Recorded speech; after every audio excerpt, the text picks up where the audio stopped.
Só um minutinho, pessoal. Tá? O Face hoje tá difícil aqui.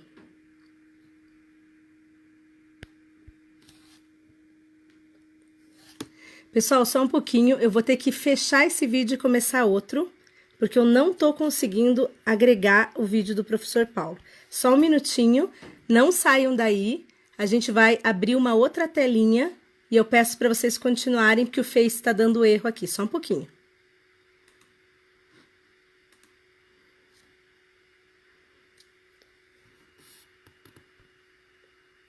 Aqui. Aí, Paulo, agora sim. Agora esse aqui tá mais fácil, eu já vou conseguir integrar você.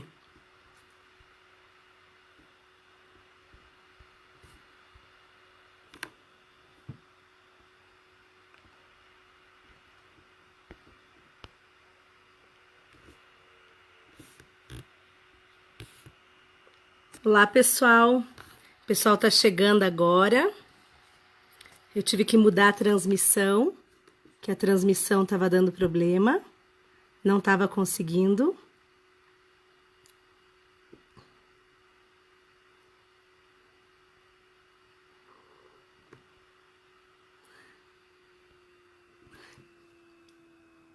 Paulo, você tem que ativar aí, eu não tô conseguindo chamar você para participar. Eu consigo chamar a Célia Mara, consigo chamar o João Vitor, consigo chamar a Suzete. Todas essas pessoas estão prontas, ó. Você tem que acessar a tua câmera aí, Paulo, para poder chamar você também. O nosso convidado aí tem que conseguir ser convidado para participar. Dá uma testadinha ali. Cláudio José Vistus mandou boa noite, Ana. Desirê mandou olá. A Inês Caravelho mandou boa noite. O Márcio também. Então, pessoal, voltando aqui ao nosso tema, então, só para lembrar vocês. Paulo, se você tiver pelo notebook, você não vai conseguir. Você vai ter que entrar pelo celular, tá? Só para te avisar. O Facebook hoje não está aceitando os aplicativos do notebook. Então, você tem que sair e entrar pelo celular, tá? Que aí você vai conseguir. O Facebook tem dessas coisas também. Então, pessoal, só para relembrar, quem já estiver aqui assistindo, já tem bastante gente novamente. Então, qual que é o tema de hoje? A gente vai falar sobre o INSS digital um pouquinho e sobre o meu INSS. Então, a gente tem algumas novidades para falar, em razão dessas novas perspectivas que o INSS vem implantando do processo digital. Essas ideias, essas novas perspectivas, elas são, claro, inovadoras, mas elas trazem muitas dúvidas também. Por quê? Porque coloca tudo aquilo que a gente conhece do processo administrativo, os princípios, como que eu chego na agência, como que eu uso a IN 77, tudo isso está sendo colocado em xeque. Então, aí surgem diversas dúvidas. Como vai funcionar? Como que vai funcionar? E a gente começa a ficar na dúvida, então, de como fazer tudo isso, como continuar agindo no INSS da melhor maneira possível para atingir, então, os benefícios, a melhor consecução do direito para os nossos clientes, no caso, os clientes de vocês, para quem advoga, para quem é procurador, né? E essas dúvidas, então, elas dependem do quê? De um conjunto de outras coisas que a gente vai precisar conhecer agora. Ou seja, aplicativos de computador, sistemas, como fazer a juntada de documentos, como trabalhar quando eu tenho que juntar, quando eu tenho que cumprir uma diligência e não consigo.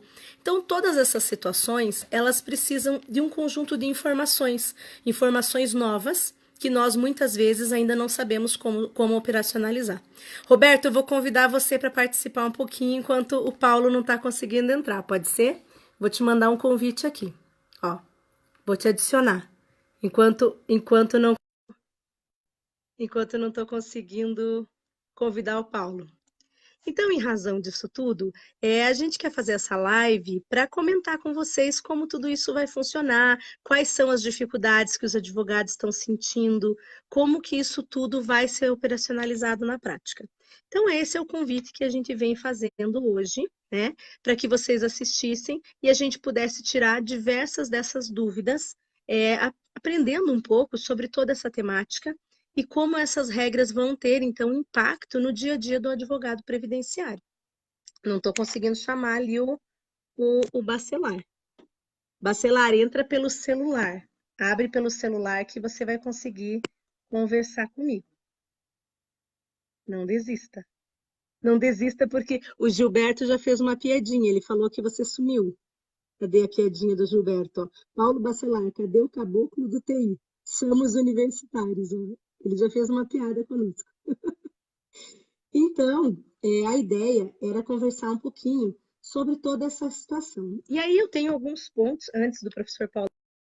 Os primeiros pontos que eu gostaria de falar é a respeito do que vem acontecendo na Operação Pente Fino. O que é a Operação Pente Fino? Para quem não ouviu o começo, né? Eu tô meio afônica, eu tô meio sem voz, eu tenho um processo alérgico e de vez em quando eu fico sem voz. Então, para vocês ficarem tranquilos, né? Que a minha voz vai voltar, só não sei quando. Mas eu já tô um tempinho aí desse jeito. Mas então, a Vera já mandou uma mensagem ali. Voltei, lindona. Obrigada, Vera. Ainda bem que você não desistiu. Os problemas técnicos aqui, mas estamos aqui novamente, né? Então, o que acontece? Tem algumas situações que estão incomodando muito os advogados. E essa situação, ou essas situações, elas merecem um pouquinho mais de atenção. Quais são? A Operação Pente Fino, ela era necessária? Aí a gente pode ter várias respostas para isso. Uma delas é sim, ela era necessária, porque infelizmente nós tínhamos um conjunto de pessoas recebendo auxílio-doença, a maioria por uma falta uma desídia do próprio INSS, recebendo o benefício sem permanecer na condição ou nas condições legais necessárias para ele. Nós sabemos disso, né? Então, quem aqui não conhece alguém que estava afastado há muito tempo, não tinha sido chamado para revisão, e em razão de não ter sido chamado para revisão, acabou acontecendo o quê? Acabou acontecendo que a pessoa ficou muito tempo recebendo um benefício indevido. Mas também, de outro lado, nós temos situações nas quais pessoas que merecem o benefício, que ao invés de ser chamadas para cessação, deveriam ter o benefício já convertido, a gente sabe que não é uma conversão, mas sim uma concessão de uma posterior aposentadoria por invalidez e que não foi feito. Oi, Tatiane, tudo bem? Que bom que você está aí. Fica aí que daqui a pouco eu te chamo para participar um pouquinho também, tá? Fica aí que daí eu já vou fazer uma pergunta para você. E aí o que acontece, gente? Aí nós temos um outro caso que tem sim gerado uma preocupação bem grande. Qual é?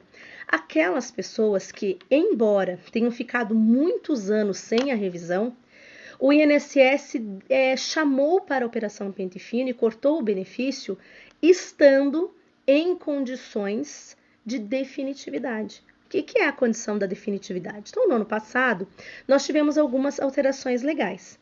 E com essas alterações legais, o Paulo Bacelar, estou aqui. Paulo, eu não sei o que está acontecendo. O teu não aparece verde para te chamar. O da Tatiane aparece, o da Nina aparece. Você tem que entrar pelo celular, eu acho, para dar certo. Não sei o que está acontecendo.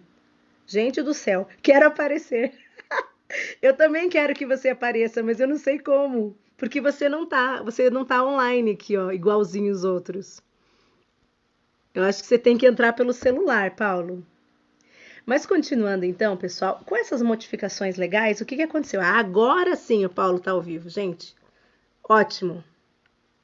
Aí, agora deu certo.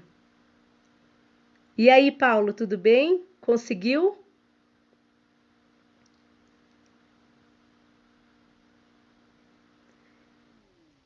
Aí. Paulo, deu certo?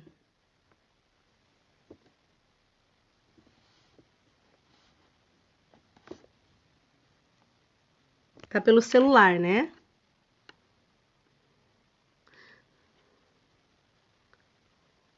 Aí, Paulo. Conseguiu? Você tem que aceitar quando eu te convido.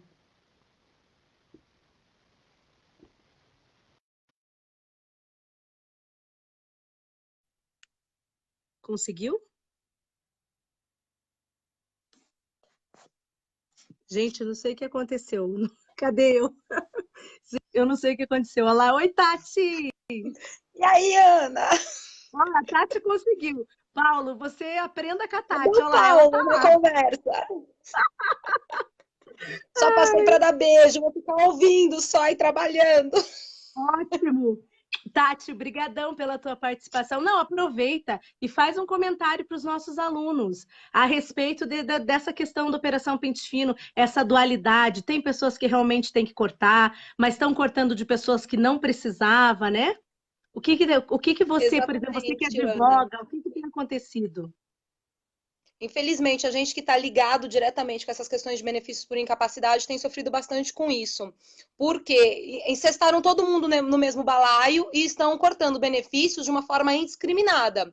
Eu creio que as perícias devem ser mais pontuais, os fundamentos dentro desses relatórios periciais com mais fundamento e com mais bases legais, porque eles estão vindo muito largados, esses relatórios, para acessar esses benefícios.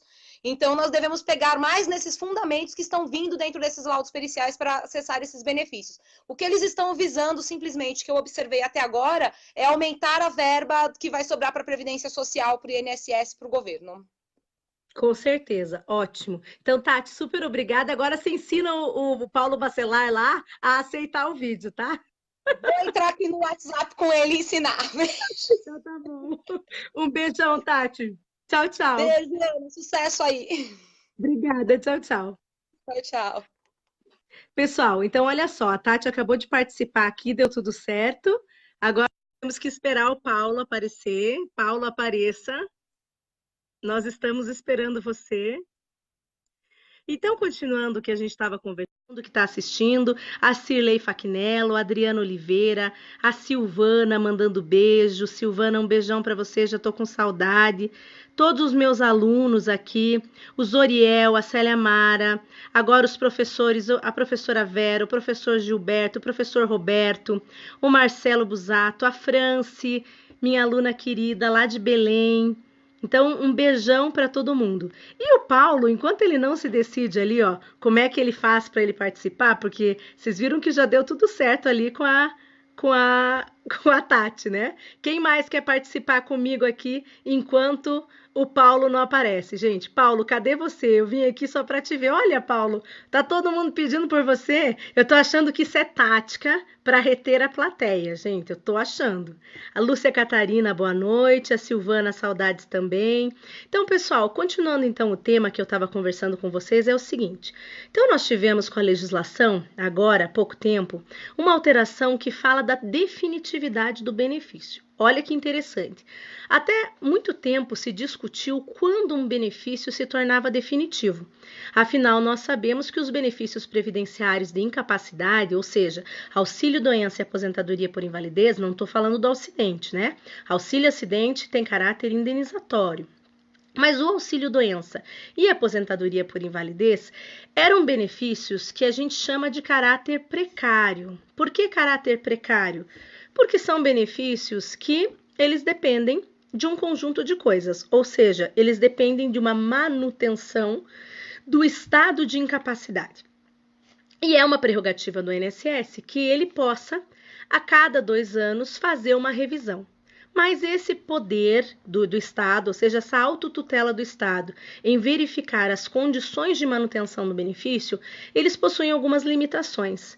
E essas limitações específicas referentes ao benefício precário, que é o benefício de incapacidade, ela esbarra em 2 situações. A primeira, a idade do segurado. Então, se o segurado tiver 60 anos de idade, esse benefício se tornou, de certo modo, definitivo.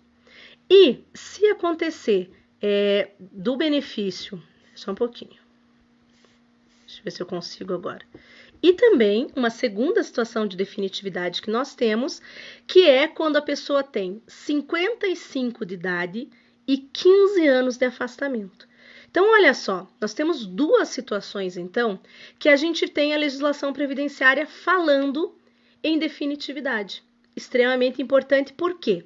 Porque a legislação trabalhista, ela dizia que o contrato de trabalho, e olha só, aqui é um vínculo, um viés que a gente encontra no momento em que eu vou fazer uma relação, um vínculo entre trabalho e previdência. Até ali, a gente sabia que o benefício, ele ficava para sempre ligado à empresa. Então, uma pessoa que estava recebendo auxílio-doença ou uma aposentadoria por invalidez, ela figurava na folha de pagamento daquela empresa, causando aí um conjunto de reflexos, né? Seja para a contagem do número de PCD, ou seja, vaga de deficiente para a empresa, seja para o extrato FAP, seja para um conjunto de situações. Embora o extrato só se refira aos últimos 2 anos, na contagem geral de vínculos, eu contava também aqueles determinados empregados que estavam com auxílio-doença ou aposentadoria por invalidez. Paulo, ainda não desisti de você, tá? Eu ainda acredito que a Tati vai conseguir te explicar ali como fazer. E aí, o que acontece? Aí, essas situações que eu tô falando para vocês, elas levam agora à seguinte situação. A CLT, ela sempre disse que a finalização do contrato de trabalho nos casos de aposentadoria ou nos casos de auxílio-doença dependiam do conceito de definitividade. E o que é esse conceito de definitividade? Nós não tínhamos esse conceito, certo? E nós passamos a ter esse conceito quando? Quando a legislação previdenciária mudou no passado e disse, olha, os benefícios em tal e tal situação, 60 anos de idade, 55 e 15 de contribuição e 15 de afastamento, passam então a se tornar definitivos. E isso para nós é extremamente importante. Isso muda um conjunto de situações. Além de ter um reflexo na esfera previdenciária, ou seja, essas pessoas que encaixam nesse perfil, elas passam a não poder ter o benefício cortado. Ainda, por outro lado, elas podem ser chamadas pela empresa para quê? Para então encerrar esse vínculo e a partir do encerramento desse vínculo fazer então a rescisão do contrato de trabalho, pagando à empresa as verbas devidas, sem dúvida alguma, respeitando tão somente alguns casos de estabilidade que estejam nos acordos ou nas convenções coletivas. Isso é positivo para quem? Isso é positivo para os dois lados, de um certo modo. O empregado porque consegue rescindir, consegue então se desvincular e receber as suas verbas trabalhistas, para a empresa porque consegue retirar aquele empregado que fica, que a gente chama um termo pejorativo, de pendurado na folha de pagamento. Então são duas questões bem interessantes. Paulo, eu também estou torcendo que dê certo, eu estou tentando aqui, ó. Convite de novo. Vê se você consegue, ó. Adicionando. Nesse momento você tem que me aceitar. Viviane, Ana Paula, fui sua aluna. Eu também estou torcendo que dê certo, eu estou contando aqui, ó. Conseguimos! Até que enfim. Até que enfim, tá me ouvindo? Nossa, diretamente do Ceará, né? Não devia ser agora não, porque eu tava aprendendo muito com você aí. Ah, que nada! Os alunos estão loucos para te ouvir. Ai, meu Deus do céu. Legal. Paulo, até que enfim. deixa eu mandar primeiro um abraço ali para Viviane, que ela falou que foi minha aluna na pós do professor Ivan aqui de Vitória. Um grande beijo, Viviane. Andréia Fontanari, boa noite, professora. Nayara Dornelas. Aí, ó, torcida por você, Paulo. Seja bem-vindo. Ana Paula, falar na pós do professor Ivan, eu estive agora em Salvador, na pós lá da Faculdade Baiana, em Salvador. E aí você já passou por lá, né? O pessoal já mandou um abraço para você também, lá da pós da Baiana de Salvador. Ótimo. E hoje eu falei para os alunos de Belém que eles vão adorar te conhecer. Ah, também. Estarei lá ano que vem. Já a agenda de 2019. Que ótimo, que ótimo. Ó, o professor Roberto de Carvalho Santos, nosso chefe do IETEV. Um beijão, nosso Roberto. Amigo em primeiro lugar, né? Amigo em primeiro lugar, com certeza. Paulo, que ótimo ter você aqui. Então, já vou começar com as perguntas.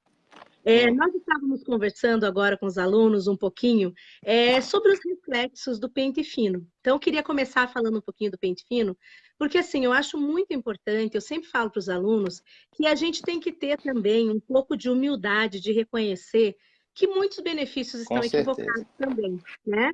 Eu mesma, agora não advogo, mas eu acompanho muitos meus alunos e tenho ouvido relatos de casos de pessoas assim, principalmente cidade do interior, que às vezes a agência, ela não tem aquela capilaridade para conseguir atender tantas pessoas, né?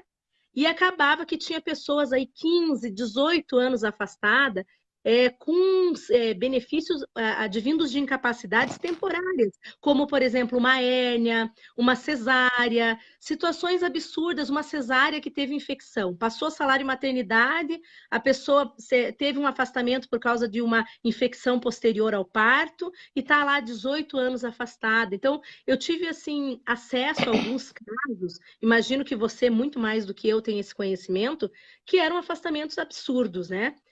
Então, só que por outro lado também, eu vi casos de pessoas assim com estado avançado de câncer, com metástase já completa. Parece que virou uma coisa meio doida, assim, né, Paulo? Eu queria que você comentasse um pouco isso, porque parece que não está tendo meio termo. Ana, em relação aos benefícios que hoje estão sendo cortados, a gente não tem muito acesso, né? A gente sabe que existem já quase 80% dos processos que já passaram pelo build, né, que a gente chama de build, que foram já acessados. Mas foi bom você falar nesse assunto, porque eu sempre quis falar sobre isso e nunca achava espaço, achava pertinente o local onde eu estava, o curso que eu estava dando, acabava não falando sobre isso.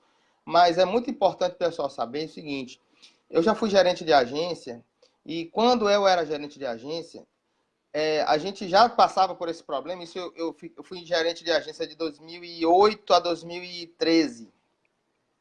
E nesse período, tenho certeza que muitos benefícios desses que estão sendo revisados hoje foram benefícios concedidos nessa época. Né? Já de muito tempo, tem benefícios com 10 anos, auxílio-doença com 10 anos, com 15 anos. E nessa época, eu como gerente de agência já alertava o pessoal da procuradoria, porque tinha nas nossas normas, nas nossas instruções, que o benefício que era concedido judicialmente era para ser revisto a cada 6 meses. Já tinha uma determinação. E eles ficaram assim assustados porque eles não sabiam disso. Os procuradores, né? Quer dizer, a chefe da procuradoria lá na época. E olha só, os processos eram concedidos na justiça e encaminhados para a DJ que implantava esse benefício, né? E a DJ, ela não tinha nós não tínhamos um acesso, uma comunicação da ADJ com a agência. Então, quem fazia a revisão da agência, quem é que faz a revisão desses benefícios? Quem é que faria? Né? Tecnicamente, quem é que faria essa revisão desses benefícios? A agência, que o benefício é implantado em uma das agências. Ele não é implantado num código da ADJ, ele é implantado num código da agência. E é o gerente da agência, o chefe de benefício da agência, que tem que providenciar essa revisão. Só que, Ana Paula, a gente não sabia quais os processos que eram concedidos judicialmente, não eram encaminhados para os gerentes da agência, entendeu? Esses processos não eram encaminhados para que nós pudéssemos fazer a revisão. Foi quando eu tive esse contato com a chefe da procuradoria e falei: olha, eu estou vendo aqui que a gente tem que revisar esses benefícios a cada 6 meses, só que a gente não sabe quais são esses benefícios, a gente não recebe essa demanda para revisar. E olha que a minha agência era a maior agência daqui de Fortaleza e não tinha gente para fazer essa revisão. Você falou aí que agências do interior, né, não teriam uma estrutura, uns servidores para atender essa demanda, mas não é só agência pequena, não. Agências grandes que não tinha disponibilidade de um servidor para fazer essa revisão, que era feito através do chefe de benefício da própria agência, ele que pegava esses processos e fazia uma planilhazinha, e a gente então tinha que fazer um controle manual desses processos, tinha que saber que aquele processo foi concedido e botar uma planilha manualmente para ficar olhando essa planilha a cada 6 meses e ver qual era o benefício que estava chegando a esse período de 6 meses, para poder chamar, convocar o segurado para acessar. Tanto que na época, acessar não, para fazer a perícia, né? Tanto que na época eu até sugeri que fizesse uma alteração no sistema. Na época ainda era o Prisma, não era o SAB ainda, não era o CIB, que era de Loas, né? Só para entender, o Prisma ele faz os processos de aposentadoria, auxílio reclusão, pensão por morte, salário maternidade. O SAB faz os processos de auxílio-doença e aposentadoria por invalidez, auxílio-acidente, e o CIB faz os processos dos benefícios assistenciais, o LOAS. Então, são três sistemas que nós temos hoje para cada tipo de benefício. A gente tem que entrar em cada um desses sistemas. E o processo judicial, ele é implantado pelo sistema Prisma. E esse prisma, ele não tem um bloqueio automático a cada 6 meses. Tanto que a DJ hoje, quando o juiz não determina a data na sentença a data de cessação do benefício, né? Por causa daquela medida provisória de 2017, o ADJ já encerra o benefício em 4 meses, né? Nos 120 dias. Mas naquela época, não. O processo ele ficava sem data de DCB, zerado. Então, quando a pessoa concedia esse benefício no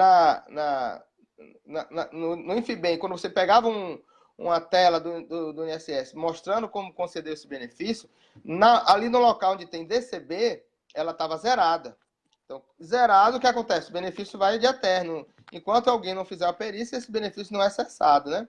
Então, o servidor teria... A gente poderia até dizer, né, Paulo, que na verdade assim, o benefício é precário e o sistema de controle era mais precário ainda.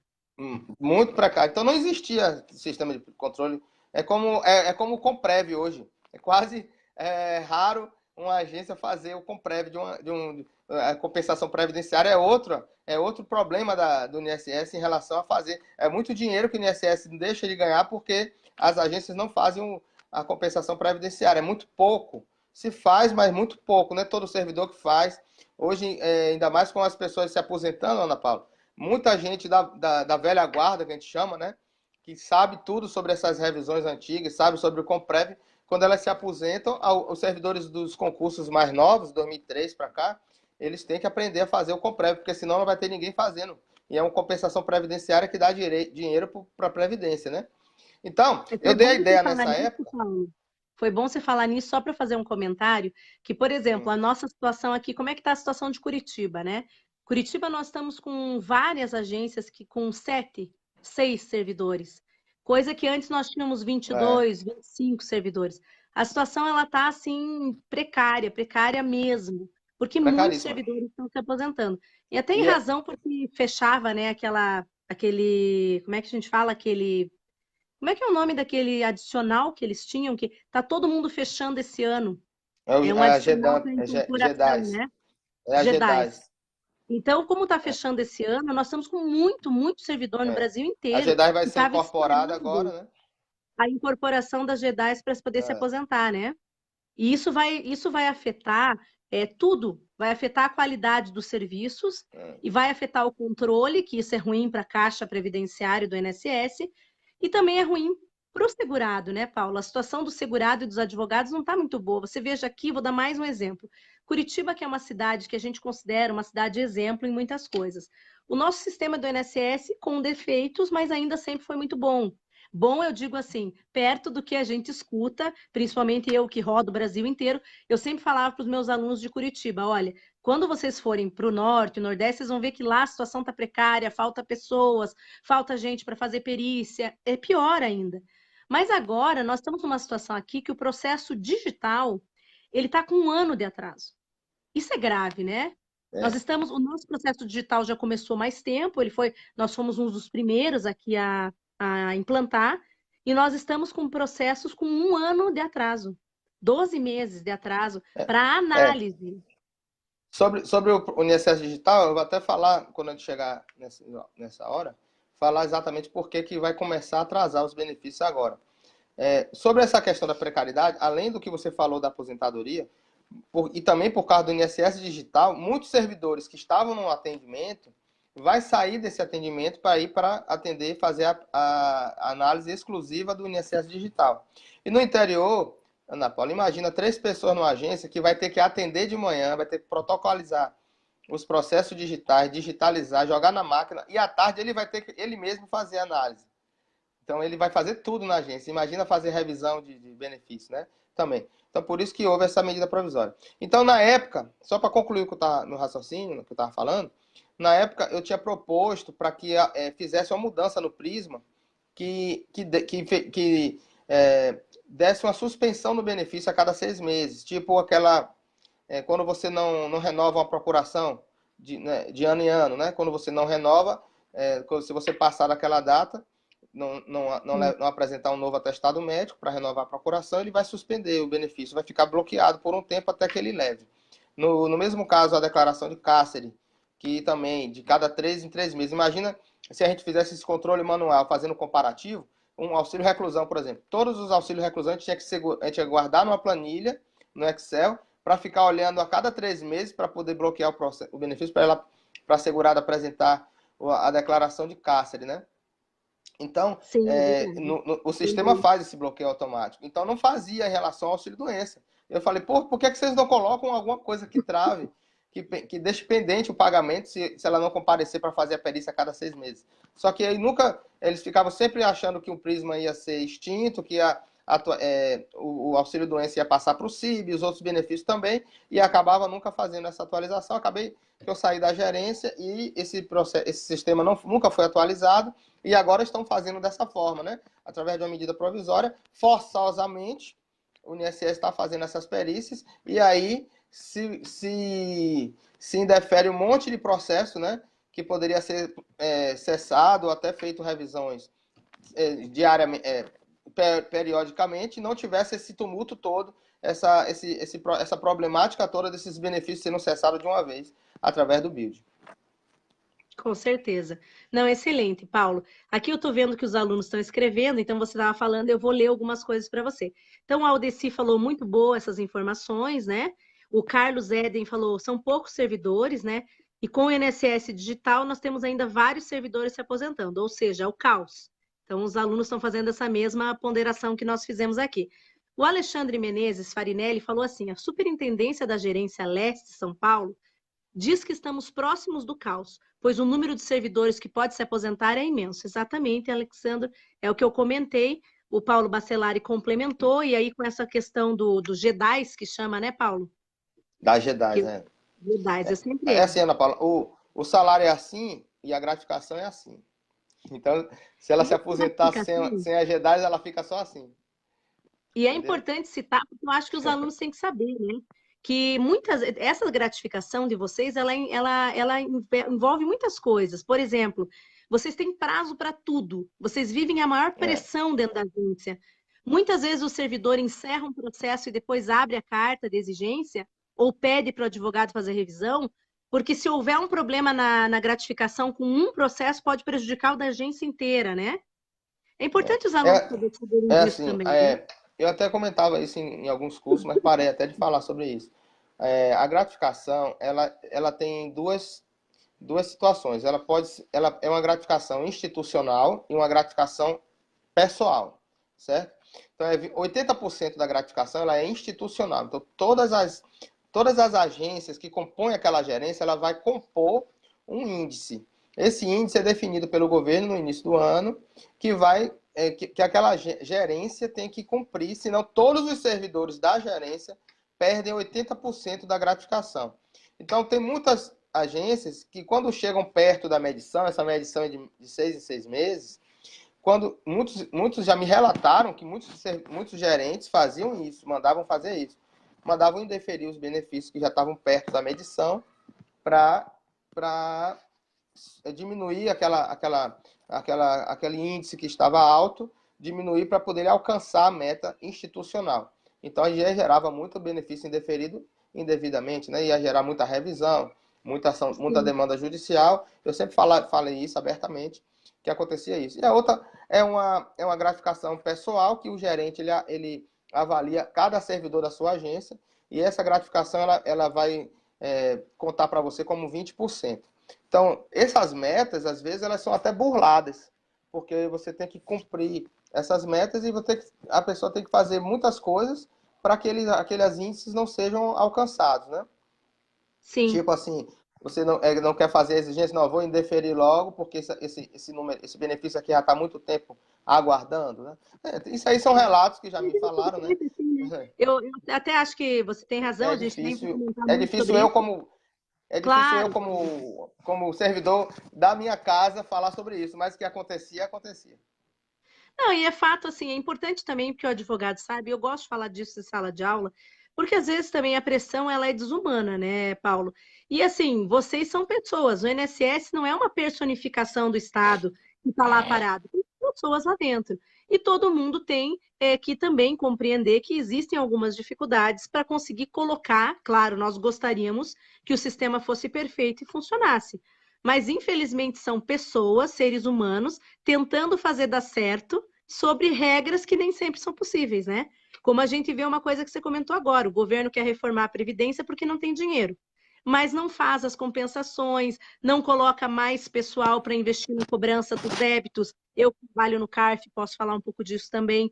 Então, assim, a gente enfrenta um conjunto de medidas que buscam uma coisa, mas que passam por cima de outras que poderiam ajudar ou até mesmo resolver uma parte da questão, não é verdade? É, é isso. Mas vamos continuar com o nosso...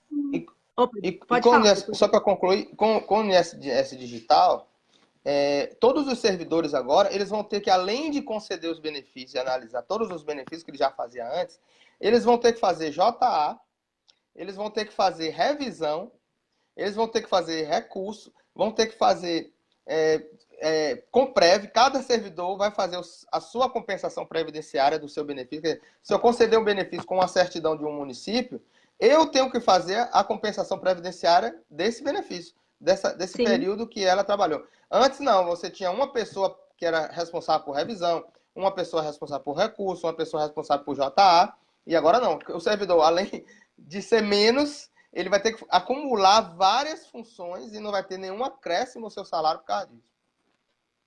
Sim, com bom certeza. os advogados saberem disso, né?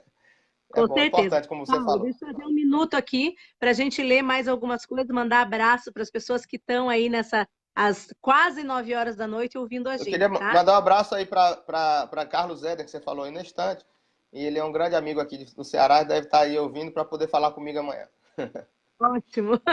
Então, aqui o Evaldo mandou boa noite para nós. O Marcelo Busato disse que estava torcendo para que você pudesse entrar ao vivo. O Denner, Obrigado. que é nosso amigo também, Grande, né? lá de Além de Minas. super atuante no Face, também é nosso amigo Aluno aí lá, em regime aluno lá de BH. próprio. Aluno e Vera professor Queiroz. também, que o Denner ele dá aula também. A Viviane, que diz que era aluna, a Andréa Fontanari, também super querida, a Nayara Dornelas, a Tatiane, que entrou um pouquinho online no momento que você Tânia não estava Fiore. conseguindo, Tatiana deixou um Fiore, um abraço beijo. aqui. Grande beijo para A ela. Célia, a Lúcia Catarina, o Roberto, a Vera Queiroz, o Sandro, WH. Um abraço também, porque é tão bom valorizar as pessoas que estão aqui com a gente. Adriana Oliveira, minha grande amiga. Cid Lira Braga, muito bem, professor Paulo Bacelar. A Gisele Oshioka, muito bom ouvir vocês. A Gisele, que nós temos escritório de advocacia, fomos sócias muitos anos, até que eu entrei no CARF. Hoje nós continuamos em sociedade, que a gente tem um curso juntas. Vera Queiroz, Laís Mancini. Em Americana, mais de metade dos funcionários vão se aposentar em janeiro. Então, a Laís aqui, né, comentando essa mesma problemática. Opa, estou colocando o carregador aqui no meu celular antes que eu perca o. Pronto, voltei. Antes que caísse aqui. Tem todos os problemas hoje, né, Paulo? Não deu certo o notebook, o celular acabando a bateria. Francis Ó, Souza, minha alguém aluna de mandou eu mandar Belém. um beijo, não vi quem foi, ó. Passou. Peraí, já vamos ver quem foi. Alexandre, eu já li aquela hora, né? A Aldeci falou que são ótimas informações. Carlos Eden, então, Carlos Eden, um abração também. Trabalha lá contigo, A Paulo? Vera. Foi a Vera Queiroz. A Vera Queiroz, um beijão para você. A Verinha lá de A São Paulo. Keila Carvalho. O problema é o critério usado. Opa, Carlos é nosso amigo aqui de Fortaleza. É advogado. abraço para ele. A Keila Carvalho falou assim: o problema é o critério usado para os benefícios serem cessados. O Carlos falou: Paulo, termina logo para a gente iniciar o feriado. Nada disso, deixa ele aqui mais Amanhã um é pouquinho. feriado aqui no Ceará. Tô chamando ele aqui para um churrasco aqui em casa.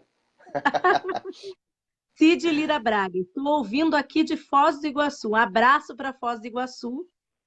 Cláudio José Vistus, professor de administrativo também, a previsão de 1/3 dos servidores aposentarem-se em janeiro de 2019. A Valéria, ouvindo de Santa Quitéria, Ceará. Já fui professor lá num curso, para concurso aí em Santa Quitéria. Já sei quem é. Um abraço para você. A Tatiane Fiore, São Paulo vai parar e nem previsão de concurso. Hoje São Paulo teve a novidade que foi a assinatura do acordo de cooperação técnica com o INSS Digital, né? Pelo menos São Paulo, que estava fora do INSS Digital, agora vai começar. Soube que vai ter algumas peculiaridades por causa da região, que é muito grande, mas hoje assinou o convênio do acordo de cooperação técnica. Parabéns aí, pessoal de São Paulo. Paulo Bacelar contando, então, para quem não sabia, São Paulo assinou hoje o acordo de cooperação para o INSS digital. A Keila Carvalho escreveu assim: o INSS está se vangloriando do número imenso de cessações. De fato, deve haver benefícios nos quais o segurado havia readquirido a capacidade. Mas os laudos precisam ser fundamentados e a avaliação ser fidedigna.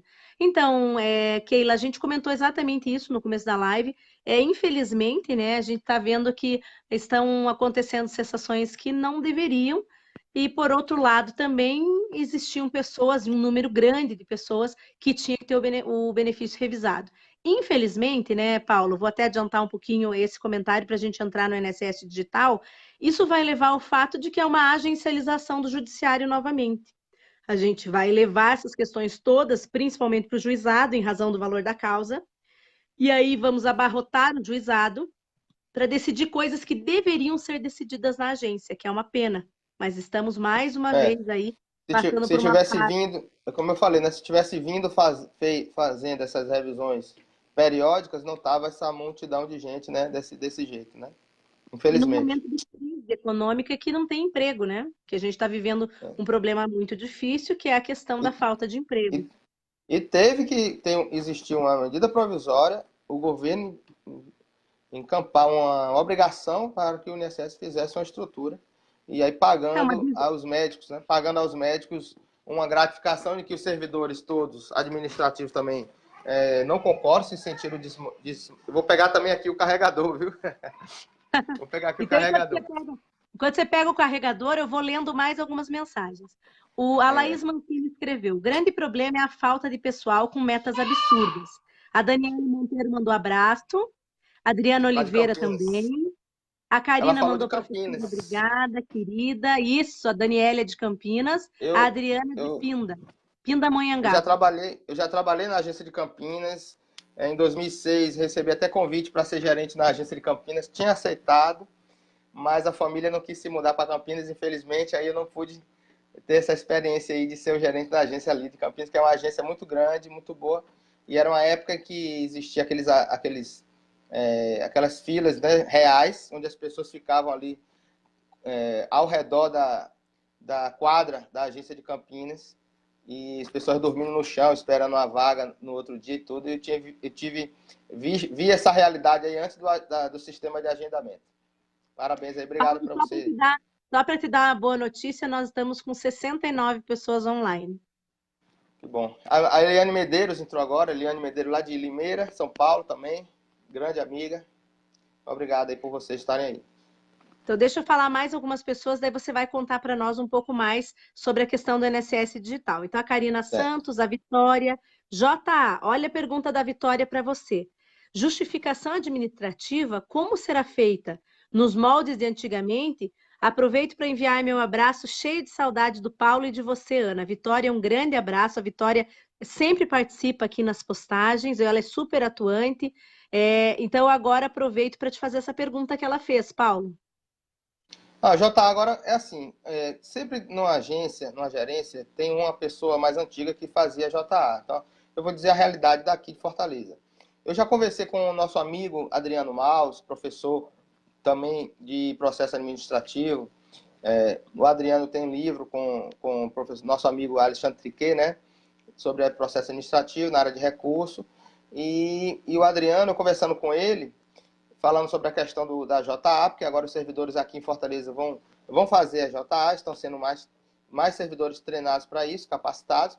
E lá ele disse que lá no Rio Grande do Sul já é uma realidade antiga dos servidores fazendo JA, inclusive para reconhecimento de vínculo rural. E aqui em Fortaleza já não tem muito essa realidade, né? A gente faz mais JA aqui para reconhecimento de união estável e de algum vínculo trabalhista, alguma coisa assim. Mas a realidade é que, com o digital, com o INSS digital, cada servidor vai ficar responsável pelo seu processo, como eu falei, né? Então, aquele servidor que não fazia JA, ele vai ter que fazer. Ele vai ter que aprender a fazer. Então, a JA, ele vai ser, como é digital, ele vai convocar, vai oportunizar a JA, porque na nossa instrução normativa diz que é obrigado o servidor a oportunizar essa JA. Então, você tem uma prova material, não tem, por exemplo, união estável. Eu preciso de 3 provas. eu só tenho um filho em comum com a segurada e com o segurado falecido e com a companheira. Ela quer provar a união estável. Essa uma prova é uma prova para ser possível fazer a JA. Então ela pode oportunizar, quer dizer, ela deve, né? É obrigado o servidor a fazer isso. Oportunizar a pessoa a fazer a JA e já pedir para que ela apresente as provas e as testemunhas. No meio, as testemunhas, 3 testemunhas, que vai ser ouvida, e ela marca um dia para que ela vá na agência e esse servidor do digital que vai fazer a JA e o gerente da agência vai homologar aquela JA em relação ao mérito. O servidor ele faz a JA e homologa quanto à forma, existem 2 homologações, quanto à forma, e o gerente da agência vai homologar quanto ao mérito, se realmente provou ou não a condição de união estável. Eu já fiz JA, que eu não fazia isso nos meus processos. Já com o digital, eu já comecei a fazer, já concedi auxílio reclusão, por exemplo, fazendo JA, e é uma tendência que os servidores façam essa JA agora nos seus processos. E é importante falar, né, Paulo, que tem uma diferença bem sensível agora com essa coisa do INSS digital, essa coisa, né? Você viu que eu já chamei de coisa, por quê? Porque como é uma novidade, a gente não sabe exatamente tudo como vai funcionar.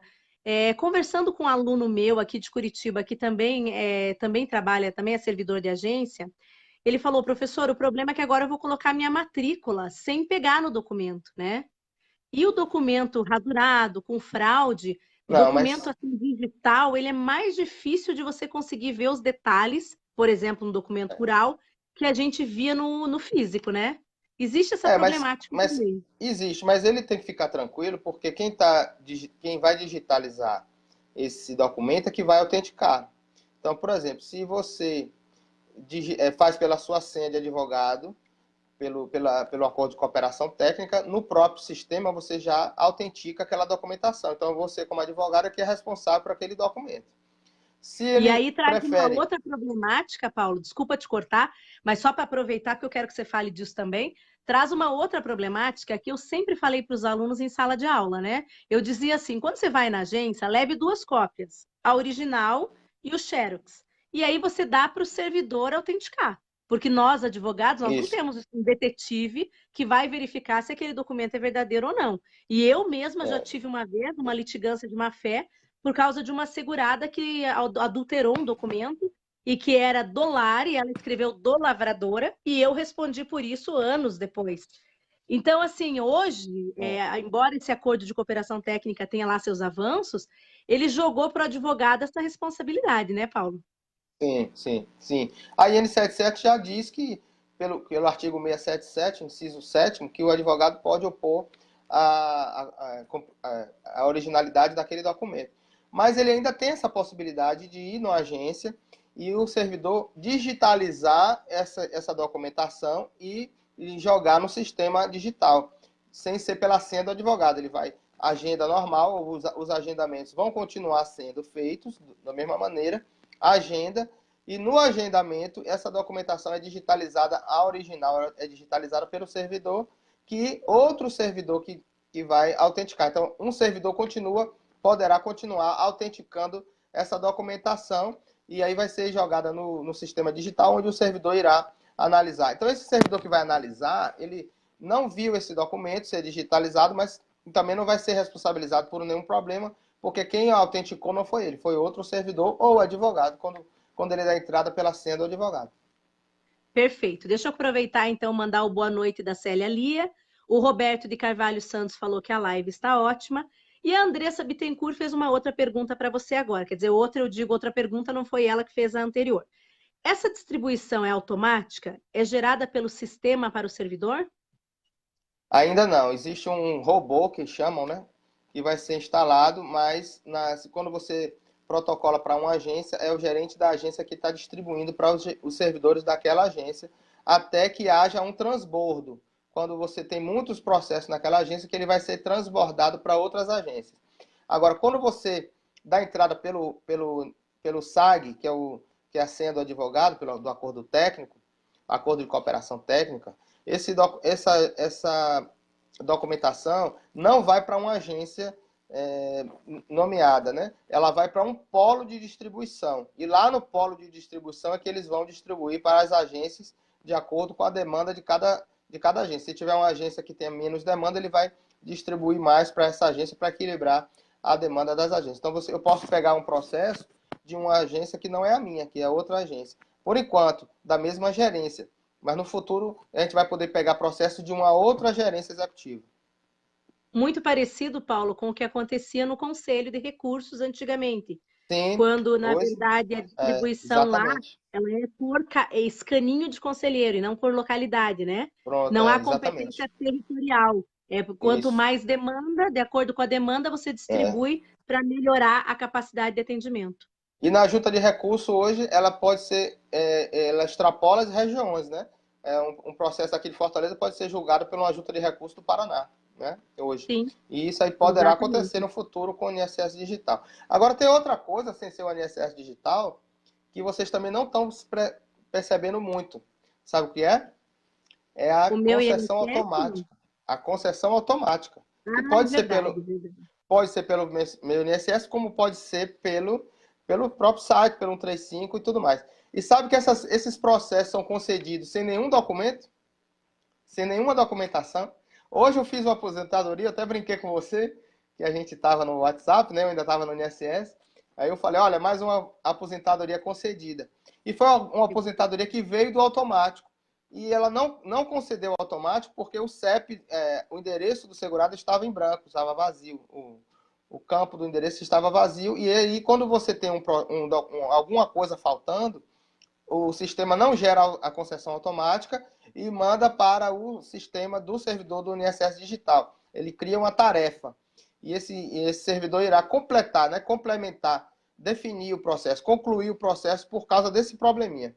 Mas só, Ana Paula, que não tinha um RG sequer lá. Não tinha RG, não tinha certidão de nascimento, de casamento, não tinha a comprovação do endereço, só tinha as informações do segurado que ele digitalizou lá, que ele digitou no meu INSS ou até mesmo pelo 135, até mesmo pelo site, sem ser nem logado no meu INSS. Então eu concedi uma aposentadoria por idade, porque o segurado tinha 65 anos e já tinha mais de 15 anos de carência no CNIS. Estava sem nenhum acerto para fazer, o cadastro dele estava atualizado, só não concedeu automático por causa da falta das informações do endereço. Então, um caso desse, não tem documento nenhum. Então, um dia que você pegar um PA desse aí, ó, então se eu tiver indeferido um benefício desse, e você pedisse um processo desse, pedisse o PA de um processo desse, não ia ter nada. Não ia ter nada, né? Deixa eu aproveitar, Paulo, e só dando aqui uma boa noite para algumas pessoas, porque nós temos várias perguntas e eu estou empacada aqui na continuidade de algumas. Olha só. A Luciana mandou boa noite, o Roberto Nogueira, boa noite. A Daiane Zanelli fez uma afirmação. Esse fato ocorre muito por aqui, indefere um benefício onde uma simples exigência resolveria. A Luci falou beijo para vocês. O João Vitor, lá do IEPREV, mandou grandes professores, muito bom, lá de Contagem. Um abração para o João Vitor e um super abraço para o grupo Bate-Papo Previdenciário que o João Vitor criou lá na região dele. A Vera pediu para você mandar o beijo, né? O Denner falou... mandei beijo para ela. Obrigado, professor, abração. A Tatiane mandou beijo para você. O Luciano chamou você de cabra retado. Obrigado. A Lúcia Catarina disse, Paulo, te assisti no curso do IBDP. A Juliana Assunção mandou boa noite. Manda um abraço para o pessoal de Divinópolis. Deixa eu aproveitar e mandar um abração para o pessoal de Divinópolis e registrar que nós vamos ter um super congresso em Divinópolis. O nosso coordenador, o Farlande, junto com o André e mais companheiros dele lá, estão organizando. Vai ser dia 21 de setembro, 21, 22, 21. Roberto, se eu tiver me enganado, ou o João e tiverem por aí, colocam aqui nos comentários a data certa. Então, vai ter um congresso especialíssimo lá em Divinópolis. O IEPREV tem um carinho enorme por toda a região lá de Minas. Então, nós vamos ter um congresso bem bacana, acho que é o segundo já, ou terceiro congresso de Divinópolis. Eu sou diretora de eventos, mas sou péssima de memória, vocês sabem disso, então me perdoem. Mas, então, isso é só para registrar que Divinópolis vai ter um congresso especial. O Robson falou, grande Paulo, de Feira de Santana, da UFS. UFS. Abraço, amigo. Eu estudei na UFS, eu fiz engenharia lá, viu? Tenho um grande carinho. Eu tenho um grande carinho pela UFS. E Ana Paula, uma coisa que eu queria falar aqui, já que ele falou na UFES, que a Universidade Estadual de Feira de Santana. Eu comecei a fazer engenharia lá, foi quando eu saí de casa pela primeira vez, com 19 anos, fui morar fora, né, para estudar engenharia. E eu tenho um grande, tanto amor pela essa cidade, que eu queria dar um curso lá de graça. Queria que, se eu pudesse ir para a feira, queria dar um curso para o pessoal de direito lá, só para eu ter o prazer de voltar lá na UFES como professor e dar um curso lá para eles, lá do direito, lá que agora tem direito, que quando eu estudei engenharia não tinha. Então, um grande abraço para ele aí. Então, com essa deixa que você deu, Robson, se você conhece alguém lá na faculdade que possa ajeitar isso, vamos organizar. A Daniele Monteiro mandou um beijo, queridos. O Nelson dos Químicos mandou abraço. A Zenaide, boa noite, queridos professores, boa noite. Zenaide, Zenaide é uma aluna também muito querida. O Wellington da Silva Alves, pode me chamar também, Paulo. Wellington, para O onde? Chamar Nelson para onde? Oliveira, estou em Guarulhos. A Isabel Batista, boa noite. Sou advogada previdenciarista em Juazeiro do Norte e tive o prazer de assistir uma palestra com Paulo Bacelari na OAB de Juazeiro. Abraços, Paulo. Fizemos agora uma jornada lá em Juazeiro com o curso do professor Emerson Lemes e o Arthur Barreto, que é da nossa turma também, representante da banda NB46, que a gente fez umas palestras lá para poder apresentar o curso do professor Emerson Lemos. Um grande abraço para você, obrigado. Excelente. Paulo, então, dando continuidade às perguntas que eu tinha para fazer para você, eu queria que você falasse um pouquinho também da inovação que é o meu INSS. Inovação para alguns e problema para outros. Por quê?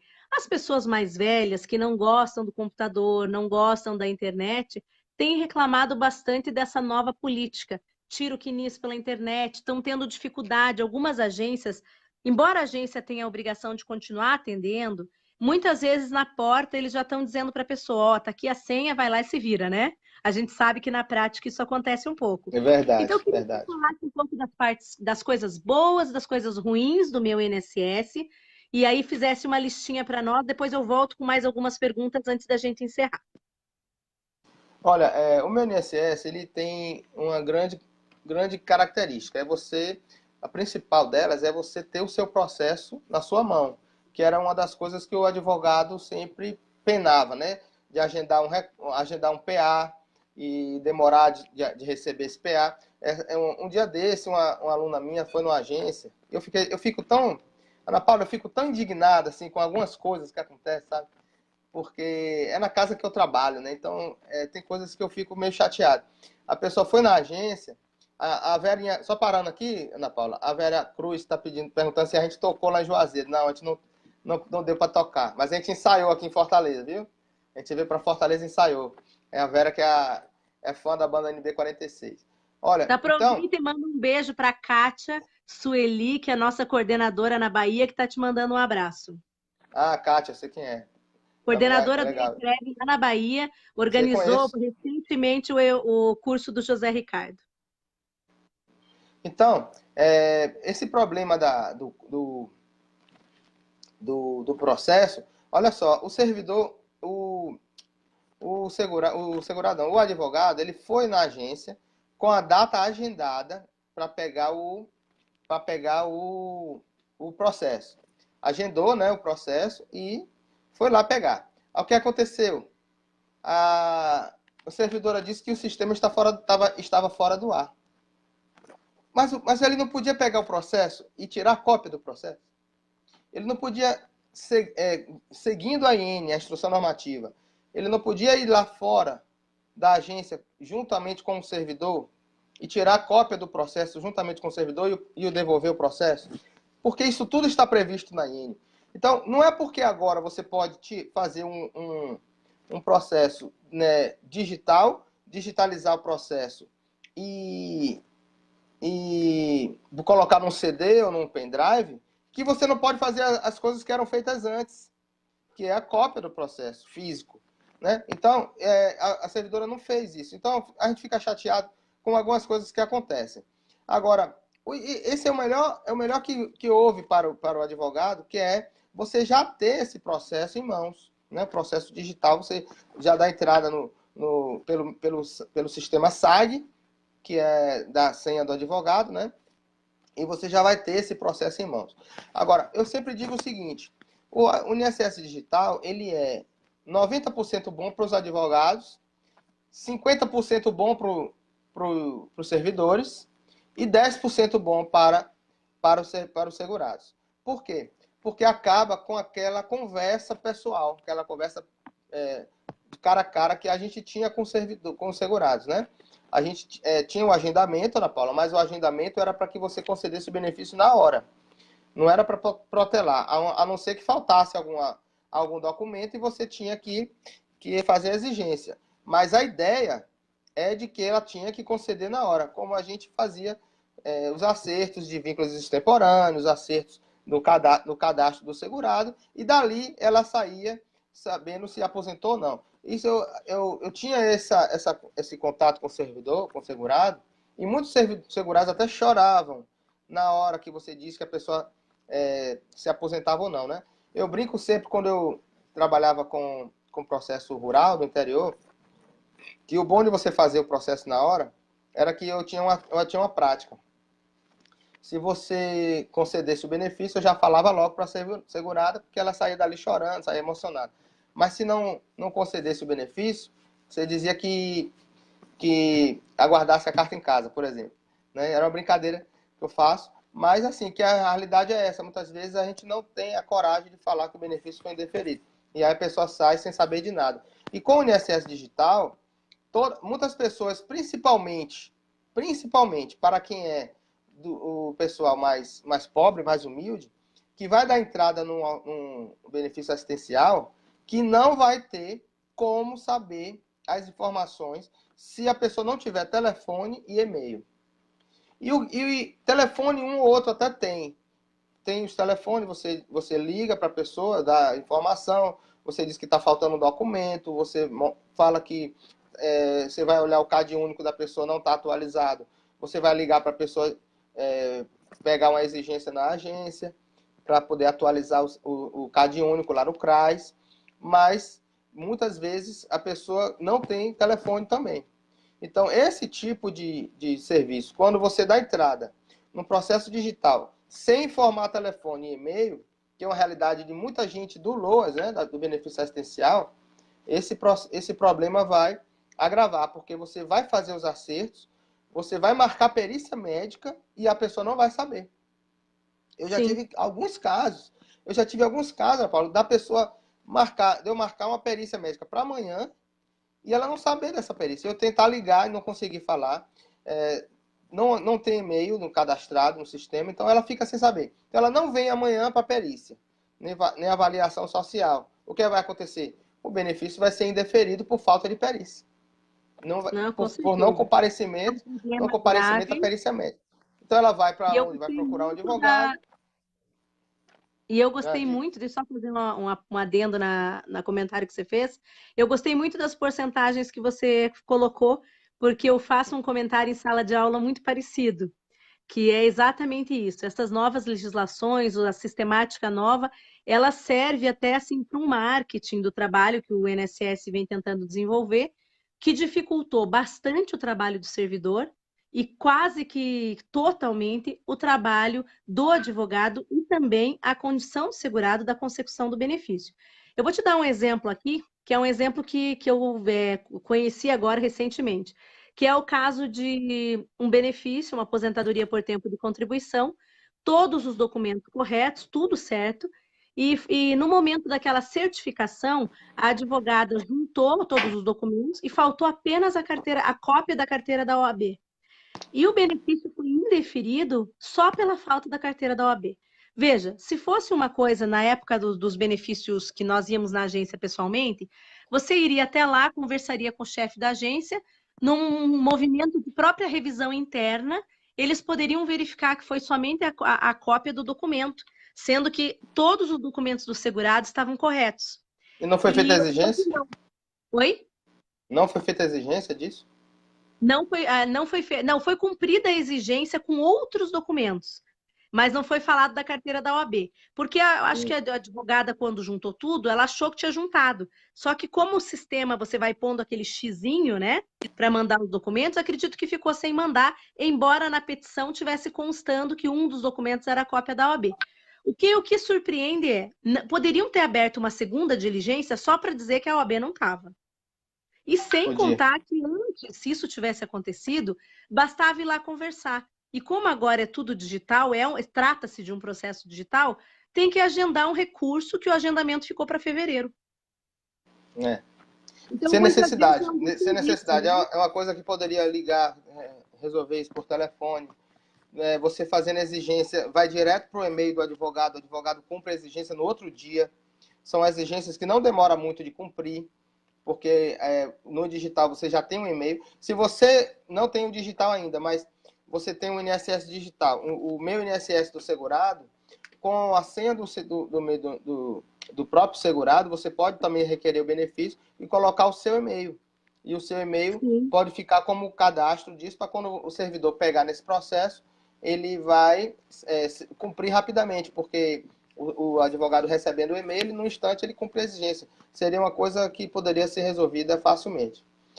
Com certeza. Mas, Paulo, peraí, deixa eu falar mais algumas perguntas aqui, porque já são quase 9 horas. Eu estou tranquila, mas eu sei que você está quase saindo para um feriado. Então, deixa eu aproveitar e fazer mais algumas perguntas. Por mim, não, eu não tenho nada. É Carlos Zé que está querendo fazer, mas é só conversa, que ele não sai, não. Então, aqui, a Dani está dizendo que em Campinas corre o risco de fechar a agência. Aqui em Curitiba já aconteceu de algumas agências, as agências que são da região metropolitana vão fechar, justamente porque vão trabalhar em mutirão na capital. O Cláudio falou, ele fez um comentário de que realmente foi assinado ontem na superintendência o acordo com o São Paulo. A Nayara falou, a via do recurso administrativo em caso de auxílio-doença está se tornando inviável pela demora na resposta. Eu fico muito triste de ler isso, porque eu sempre fui uma defensora dos recursos. Eu sempre acreditei muito no processo administrativo, tive o prazer de trabalhar na Câmara de Julgamento, enquanto, primeiro, na presidência do Dr. Manuel Dantas, que revolucionou o Conselho de Recursos. Infelizmente, tenho ouvido dos alunos que a via recursal ela se transformou muito do mesmo. Ou seja, hoje é uma repetição do que acontece no INSS, isso é uma pena. A Daniele falou, Campinas precisa de você, Paulo. Então, por favor, Paulo, pense melhor com carinho. Campinas é outro lugar também que eu tenho muito carinho. Adoro o chopp de Campinas, viu? Mas, assim, gostaria muito de voltar lá mesmo. Gostaria muito de voltar lá também. O Cláudio falou que teve reunião com a presidência do GEF São Paulo e da AGU da semana passada, todos preocupados com a judicialização do pente fino. A Elaine Medeiros mandou boa noite. O Roberto falou, Ana, o Roberto disse, Ana, peça ao Paulo para falar sobre o período de afastamento com contribuições intercaladas para cômputo do tempo de contribuição e carência. Sobre esse assunto? Isso. Tem muita gente que está aposentada há muitos anos e ela tem direito à aposentadoria por idade. Por exemplo, já tem... vou dar até um exemplo. Uma pessoa que tinha 20 anos de contribuição e se aposentou por invalidez e tem mais 20 anos, tem mais 10 anos aposentada. Aí já chega a idade, 65 anos, ela já tem os 20 anos, né? Porque o auxílio-doença, pelo menos, somente nos estados do Sul, que é Santa Catarina, Paraná e Rio Grande do Sul, que conta esse benefício para carência. Então, o resto do Brasil não conta para carência. Então, eu vou falar sobre o geralzão, né? Não conta para carência o auxílio-doença.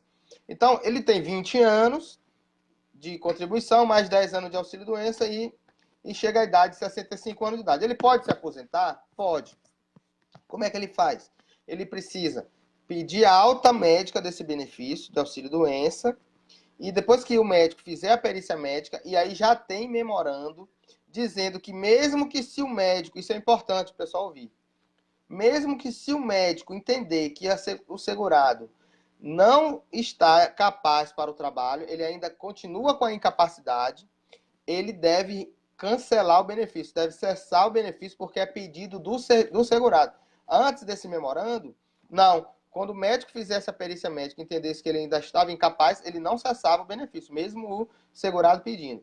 Então, pronto, ele faz a perícia, ele protocola essa perícia na agência, não é uma perícia agendada, você vai protocola a alta médica desse benefício.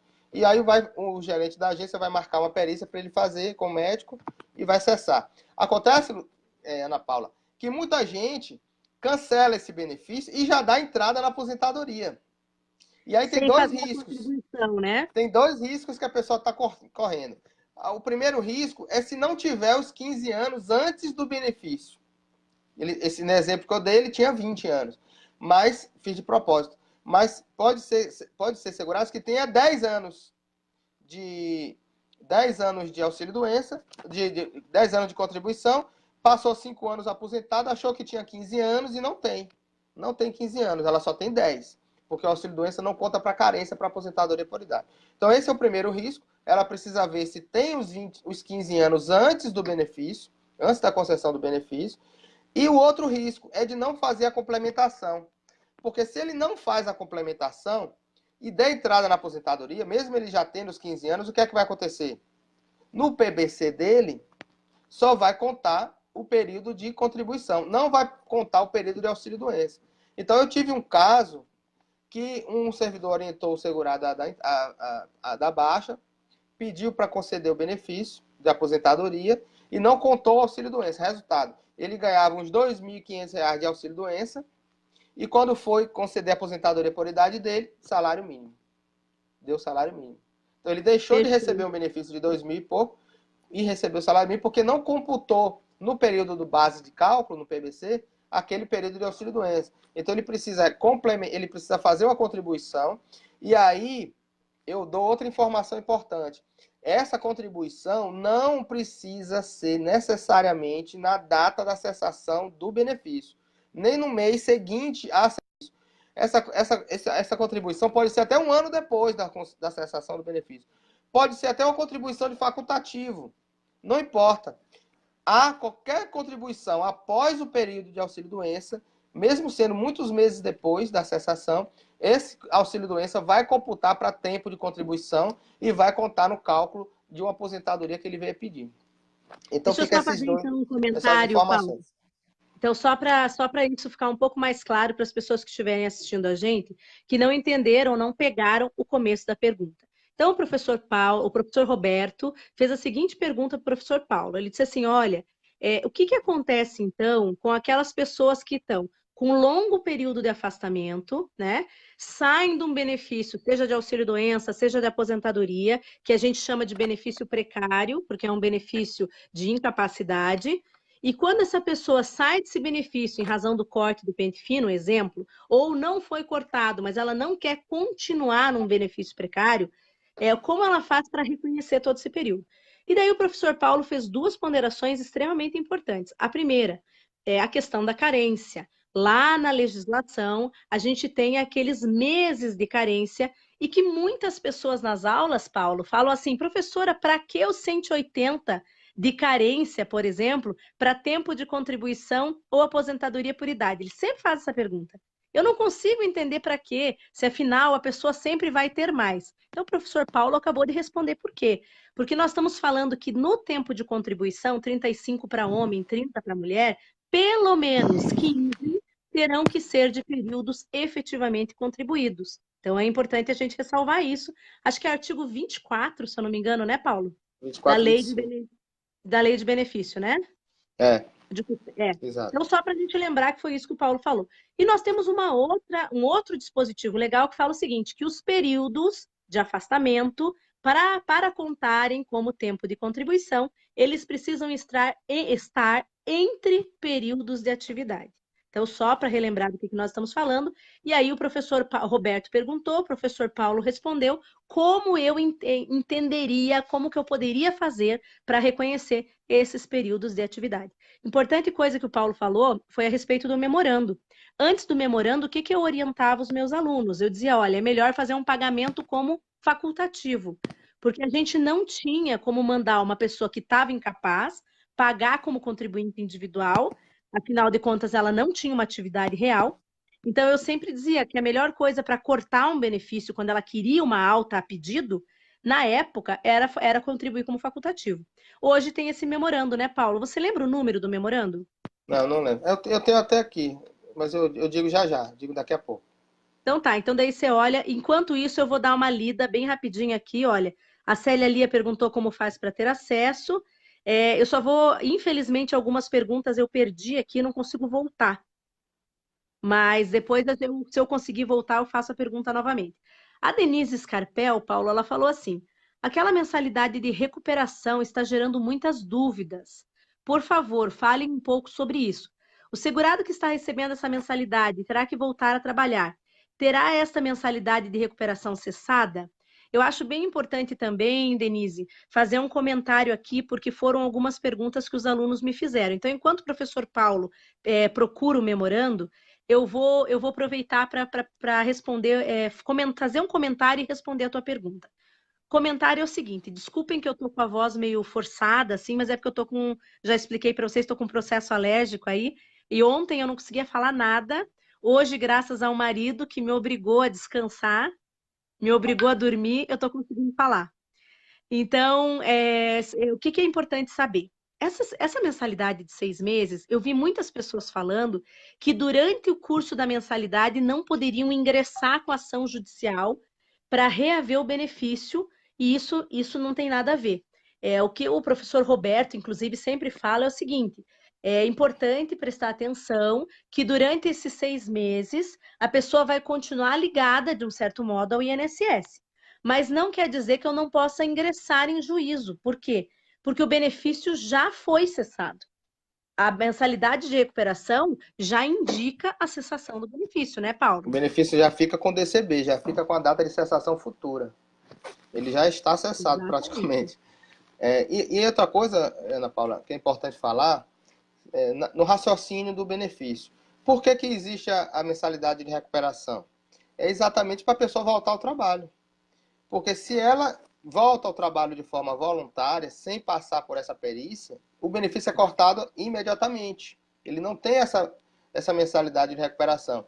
Então foi criada a mensalidade de recuperação exatamente para a pessoa voltar a trabalhar e acumular até o salário da empresa, se estiver trabalhando, com aquela mensalidade de recuperação. Então, pergunta, pode contribuir como contribuinte individual ou facultativo no período da mensalidade de recuperação? Pode.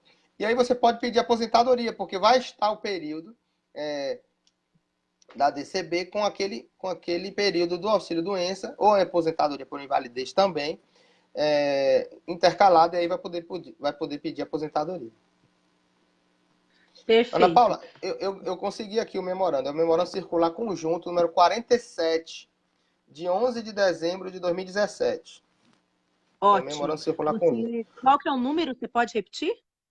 Memorando circular conjunto número 47, de novembro de 2017. Olha o que é que diz, só essa frase que eu vou ler aqui, ó. Mesmo que o resultado da perícia seja pela continuidade do benefício, haja vista o direito de renúncia, o benefício deverá ser cessado caso o segurado assim requeira. Tá vendo? Isso mudou completamente. Porque antes, mesmo que o benefício fosse para continuar, ele não cessava. Certo. A Luciane aqui também está te mandando um abraço. A Luciene, Lu, desculpa que eu sempre chamo você de Luciene, de Luciane quando é Luciene. Teve uma aluna aqui que perguntou, eu acabei passando e o Face bloqueia, a gente não consegue voltar ao comentário. Teve uma aluna que perguntou o seguinte: após cessado, uma pessoa que recebeu por 5 anos teve o benefício cessado, tem alguma coisa administrativa a ser feita? Tem, é o recurso para a junta, mas alguns alunos e advogados já comentaram na nossa live de hoje que a demora tem sido muito grande. Então, eu acredito que ainda o resultado está sendo judicializado. Até Eu porque acho, a Ana Paula, junta... Oi, pode falar, Paulo. eu indicaria alguns casos para LOAS, como LOAS, por exemplo, você pedir na via administrativa, um recurso. Mas no caso de auxílio-doença, eu recomendaria você entrar logo na justiça, porque a perícia judicial está sendo muito mais rápida na via judicial e na junta de recursos demora-se muito para fazer a perícia. Perfeito. Eu também tenho exatamente essa mesma percepção que você do que eu converso assim com o pessoal da OAB. Deixa eu aproveitar, eu peguei o celular do Anderson aqui, porque o meu, quando a gente está gravando a live, não consegue voltar. Mas eu consegui voltar na dele, então essa pergunta era uma pergunta importante. E aí também tem o Braulio Nogueira que fez o seguinte comentário. Tive um problema com a aposentadoria por idade. A segurada tinha 70 anos e tinha vínculo anterior a 91. Com isso, ela foi enquadrada na tabela progressiva e precisava apenas de 13 anos de contribuição. Opa. Então, desculpa, sumiu aqui. Tentei agendar pelo meu INSS e não agendou, dando a informação de que não tinha 15 anos. Liguei no 135, falou que tinha que ir na agência. Fui na agência, falaram que teria que ligar no 135. Então, decidi por conta própria agendar a aposentadoria por tempo de contribuição e no dia juntei print da página e expliquei para o servidor. Ele protocolou, mas acredito que isso está acontecendo em muitos locais. Bem, nesse caso aqui, eu vou até me adiantar ao Paulo e dizer que realmente esse problema de agendamento acontece em razão das 180 contribuições, mas a gente também, mesmo quando eu advogava, eu também fazia o pedido, independente dele estar eminentemente correto, e depois, na data do agendamento, eu explicava para o servidor e não dava problema.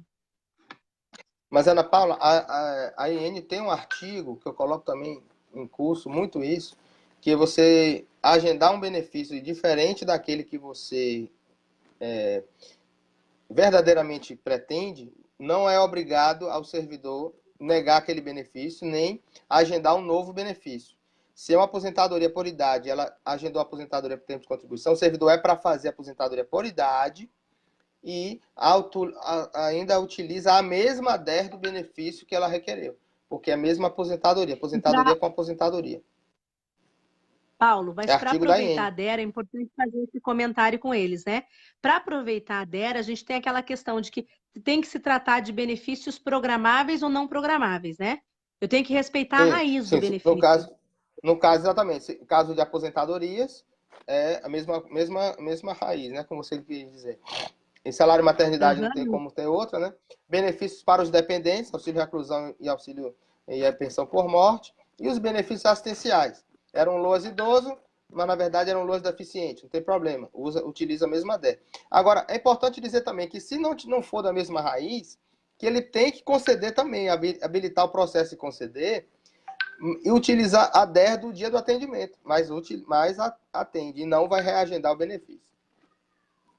Excelente, adorei essa ponderação que você fez, porque exatamente isso. Ele vai perder a DER da data que ele agendou, mas ele não pode ser mandado embora, né? Nem O mandado embora, servidor tem que nem agendar outro.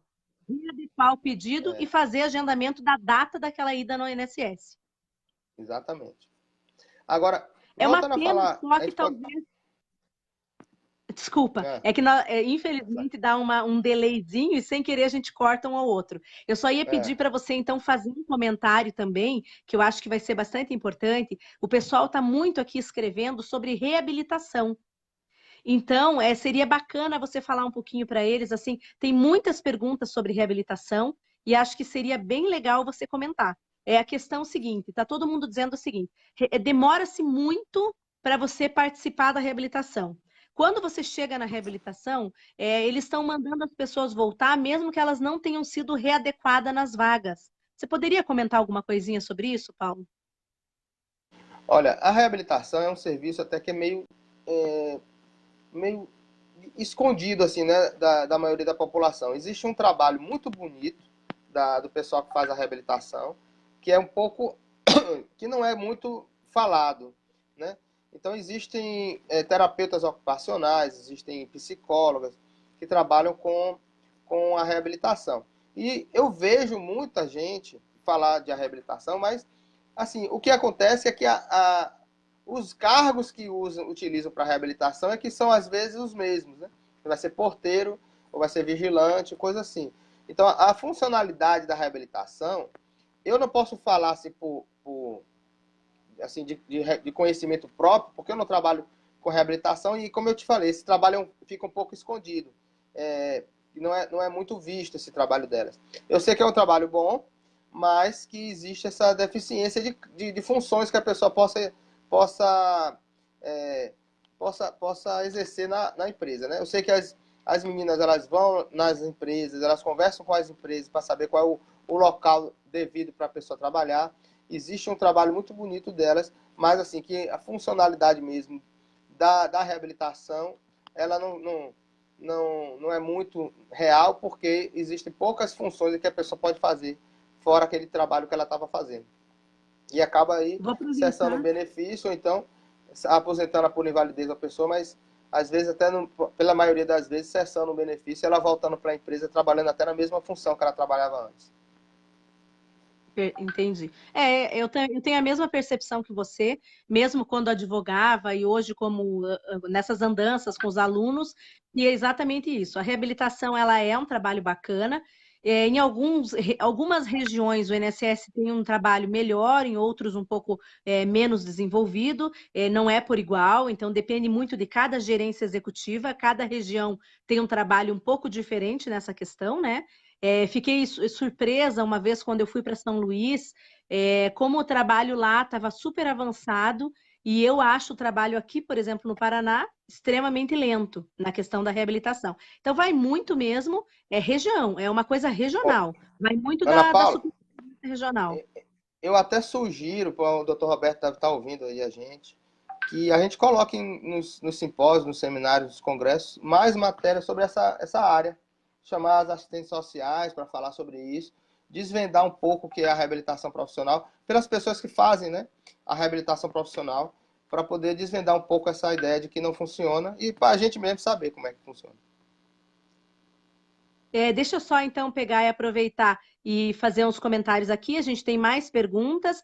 Todas as pessoas que estão perguntando de benefícios que estão há muitos anos afastados, se vale a pena recorrer para a junta ou tem que judicializar, o professor Paulo já deu a resposta, né? Ele falou que em alguns casos específicos ele acha que está valendo a pena ir para a junta. No caso do auxílio-doença, eu também concordo com ele, eu acho que vai ter mesmo que judicializar.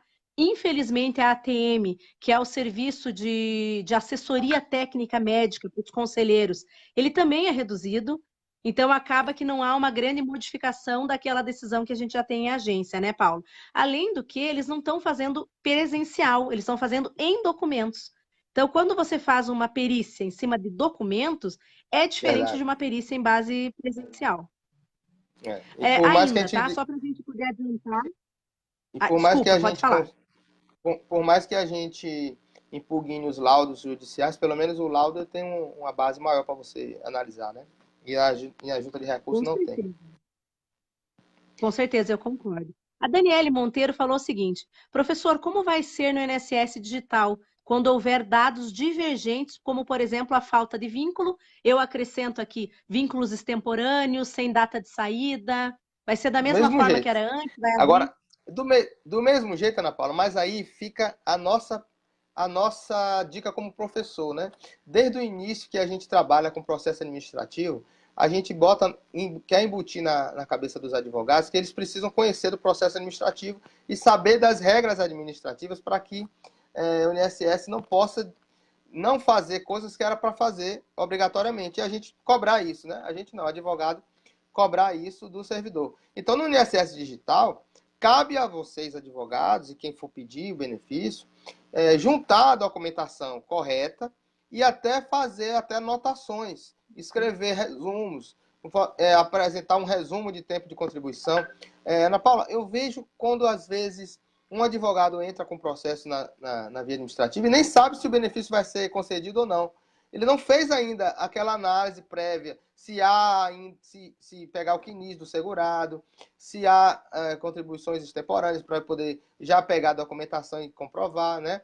Então, essa juntada de documentação que é necessária, e aí você pode também fazer os pedidos. Existem vínculos extemporâneos, você pode até falar, mas se comprovam com a apresentação da carteira de trabalho nas folhas tais e tais e tais, com anotações de férias, anotação de salários, FGTS, o contrato não contém rasuras. Então, tudo isso facilita a vida do servidor, porque você não vai estar mais com ele ali na boca a boca, né? No olho a olho, para Com conversar certeza. sobre o processo. Então, o processo você vai ter que conversar com ele dentro do processo digital. Então, o que você puder apresentar de resumo, de cálculo de renda mensal inicial, de RMI, de fazer uma simulação de tempo de contribuição. Então, hoje tá provando e está forçando aquele advogado que a gente tentava colocar na cabeça que precisava conhecer de processo, agora verdadeiramente vai ter que aprender e vai ter que fazer as coisas de acordo com o que está nas instruções normativas, e não apenas na via judicial, né? Porque esse início é importante para a gente conceder o benefício. Com certeza. Paulo, deixa eu ler mais aqui alguns recados. Anderson, meu marido, tá mandando um abraço. Aqui seu o marido. João E minha irmã passou aí algum tempo atrás, mandou um abraço, eu não falei com ela, viu? Minha irmã Cristina, que Ana Paula, só falando aqui para o Brasil inteiro ouvir. A minha irmã é funcionária estadual na Bahia, e ela pediu a aposentadoria dela em novembro do ano passado. Eu falei para ela se aposentar, que ela já tinha o tempo e tudo, não esperasse reforma. E ela se aposentou, pediu a aposentadoria dela em novembro, e agora saiu hoje a aposentadoria dela, acredita? Hoje saiu a publicação da aposentadoria, 8 meses depois de que ela pediu. Eu falei até brincando para ela, Cristina, Ana Cristina, o nome dela. Cristina, aqui no INSS, tá vendo como é bom? A gente concede o benefício na hora. E você esperou 8 meses, né? Ela achando que tinha esperado até pouco. Então, um abraço para ela aqui, parabéns. Ela hoje chorou de emoção porque tinha saído essa aposentadoria dela. E ela tá ouvindo aí a gente. Parabéns para você. Beijo grande, seu irmão. Então, eu vou aproveitar esse momento família para mandar um abraço para minha irmã, que me assessora nos meus cursos. Ela também está online, e para minha mãe, porque ela falou que hoje ela ia assistir junto com a minha mãe. Então, um beijo grande para essas pessoas que tornam a vida da gente melhor e que estão todo dia na nossa vida. Um abraço para o marido, que ele fala que ele quer abraço porque ele está assistindo, gente, mas ele está ali, ó, no sofá, aqui do meu lado, tá? Mas ele quer um abraço ao vivo também. Paulo, deixa eu continuar. A Brenda fez a seguinte pergunta. Eu tô até com medo só porque o Face ele deixa dar 2 horas de live, né? Nós estamos quase em 2 horas. Então, se cortar a nossa live, o pessoal sabe que não foi por nossa vontade. A Brenda falou o seguinte: só posso aproveitar esse tempo para aposentadoria por idade? Não, né, Paulo? Então, o tempo entre atividades ele vai servir para os dois, só que tem que respeitar o período de carência, né, Paulo? Isso. Ana Paula, me desculpe, eu não ouvi a pergunta direito. Fala para mim de novo. Não, ela perguntou o seguinte: se esse tempo de que a gente estava falando, que é o tempo em que a pessoa ficou afastada, ele vai ser, se eu vou poder aproveitar só para aposentadoria por tempo de contribuição ou só por idade. Eu posso aproveitar para as duas. Só que na aposentadoria por idade vai melhorar o salário, né? Ela não vai, eu preciso ter carência e tudo aquilo que excede a carência melhora o meu coeficiente do salário de contribuição, salário de benefício, desculpa.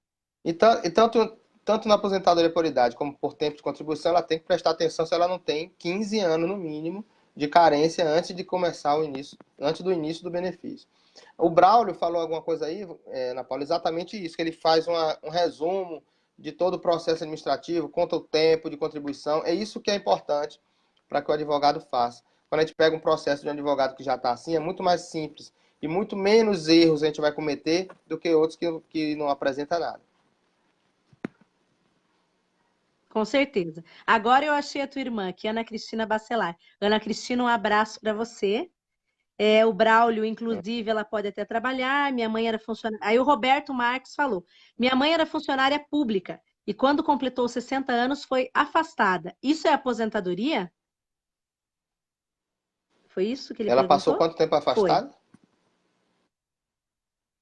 Não, ele falou que ela foi afastada aos 60 anos. É estranho, porque ele falou assim, ó, minha mãe era funcionária pública. É compulsória, né? Deve estar de licença médica, então. Desse caso não, deve ser 60 licença, ainda não é compulsória. compulsória. Não é com essa idade, né? A compulsória licença médica. Com 70 ou 75. A compulsória, Paulo, é com 70 ou 75 ou depende 75. Do regime? Agora é 75, É 75 agora, para todo mundo. 75, né? 75. A Maria Francisca Gomes falou: se vai recorrer alegando que permanece incapacitado, paga em qualquer código? Bem, na minha opinião, vou dar a minha opinião aqui, depois o Paulo vai dar dele. Se a pessoa está recorrendo como incapaz ainda, ela deve recolher como facultativa. Facultativo, código 1406. 1406, né, Paulo? 1473, que é o de 11%, para ela se aposentar por idade. Quando abre mão abre mão da aposentadoria por Da tempo de aposentadoria por tempo contribuição de contribuição. Exato. e recolhe 11%, né? Isso, é. O Roberto disse parabéns aos 2 professores e a todos que participaram, abraço. A Brenda perguntou qual é o número do memorando, você já respondeu, né? 47 de 11 de dezembro de 2017. O Braulio Nogueira falou que a GCT está demorando demais a distribuir. Aí. A Viviane perguntou, Paulo, algum curso presencial previsto? Agora, qual é a região dela? Qual é a cidade dela?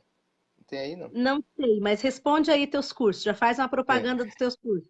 Não, meus cursos esse ano só em pós-graduação mesmo.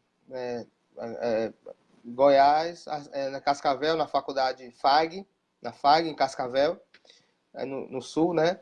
E aqui pelo Ceará, uns cursos de pós-graduação também. Esse ano viajei bem menos que o ano passado. Tive problemas que eu não pude viajar muito esse ano. Mas ano que vem pretendo retomar. Aí é só requerer, é só fazer o convite que a gente se agenda. Viviane, então eu vou aproveitar para você acessar a página do IEPREV, www.ieprev.com.br. Lá você vai encontrar, então, cursos online. Vai ter curso do INSS Digital com o professor Diego, desculpa, vai ter curso de processo administrativo. Tem curso com o professor Paulo Bacelar, tem curso comigo, tem curso com o professor Alexandre Triquez. Então, acesse lá o www.ieprev.com.br que você vai ver um conjunto enorme de cursos de processo administrativo. Então, vão ter cursos já do INSS Digital e cursos anteriores. Os anteriores ainda servem por causa da questão recursal e porque a questão que o Paulo Bacelar sempre dá no curso é muito importante para você conhecer o sistema do INSS, como ele funciona, e os artigos da IN 77. E esses não mudaram nada, né, Paulo? Embora Não. o digital seja um método de protocolo diferente, os cursos continuam válidos porque a legislação é a mesma. Só teriam atualizações, né? Memorandos que surgiram depois do curso, que a gente não estaria lá. Mas a gente vai, esse ano ainda, o Roberto vai providenciar para a gente fazer um curso online também ainda, da atualização desses cursos de prática administrativa. Com certeza. Eu mesma vou querer assistir com muito gosto. Acho que a gente está quase encerrando, então, só para colocar os parabéns, Paulo, você tem aqui várias pessoas escrevendo excelente live, ótimas explicações. Eu intimo você a depois, quando acabar a live, você responder os nossos alunos, os advogados que nos seguem, para que essas pessoas também tirem o restante das suas dúvidas. Tirando, então, essas considerações, eu tenho mais uma aqui. A Andressa falou o seguinte: nas perícias do pente fino vem ocorrendo o resultado da constatação de incapacidade até o dia da perícia. Seria benefício cessado ou mudança para aposentadoria por invalidez? O que ela pediria juridicamente? Eu estava lendo as mensagens na pausa. Você pode falar de novo? Desculpa, é que é o seguinte, ela falou que nas perícias do pente fino, os médicos estão dando a cessação na data da perícia. Certo. Ela entraria com a ação na justiça, pedindo Restabelecimento. Restabelecimento, né? Restabelecimento de benefício. Porque ela não vai pedir outro, não. Vai pedir o restabelecimento daquele benefício, sabendo que ela ainda continua incapaz. E eu colocaria um pedido subsidiário que, se for reconhecido pelo perito, a aposentadoria por invalidez, melhor ainda. E ainda você pode pedir ainda os 25% também. Isso. Se for o caso, eu gosto de fazer um adendo aqui, eu sempre falo para os alunos na aula de processo judicial que no caso dos benefícios por incapacidade, é o único caso, tá? Em falando de benefício previdenciário, que a minha delimitação da lide, ela não vai direcionar o pedido nem a sentença do juiz. Então, existe aqui uma fungibilidade prevista nos benefícios por incapacidade. Você pode ingressar com uma ação pedindo benefício, concessão de benefício por incapacidade. Você não precisa dizer exatamente qual, porque você depende exclusivamente de uma prova que é do assistente do juízo, que é do perito médico. Então, nesse caso, Andressa, eu acho que não há uma preocupação tão grande se você vai pedir restabelecimento, se você vai pedir aposentadoria. O que você vai pedir é concessão ou restabelecimento do benefício por incapacidade mais vantajoso ao segurado. Aí com a transformação subsidiária, se tiver direito à aposentadoria. Exatamente, perfeito. É exatamente isso. Então, um abração para Renata Ramos, para Regina Aninha, Prado, para Maria Francisca Gomes e para o Braulio Nogueira, que seguiram a gente até aqui.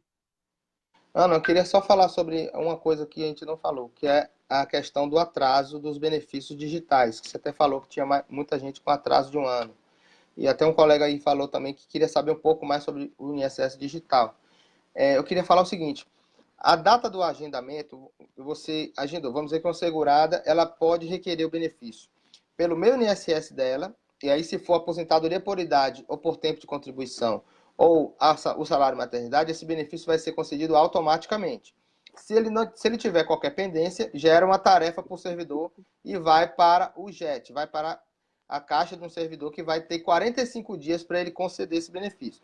Então, na hora que chega na caixa do servidor, é de 45 dias o prazo. Pode ser aquela segurada também que agenda o benefício.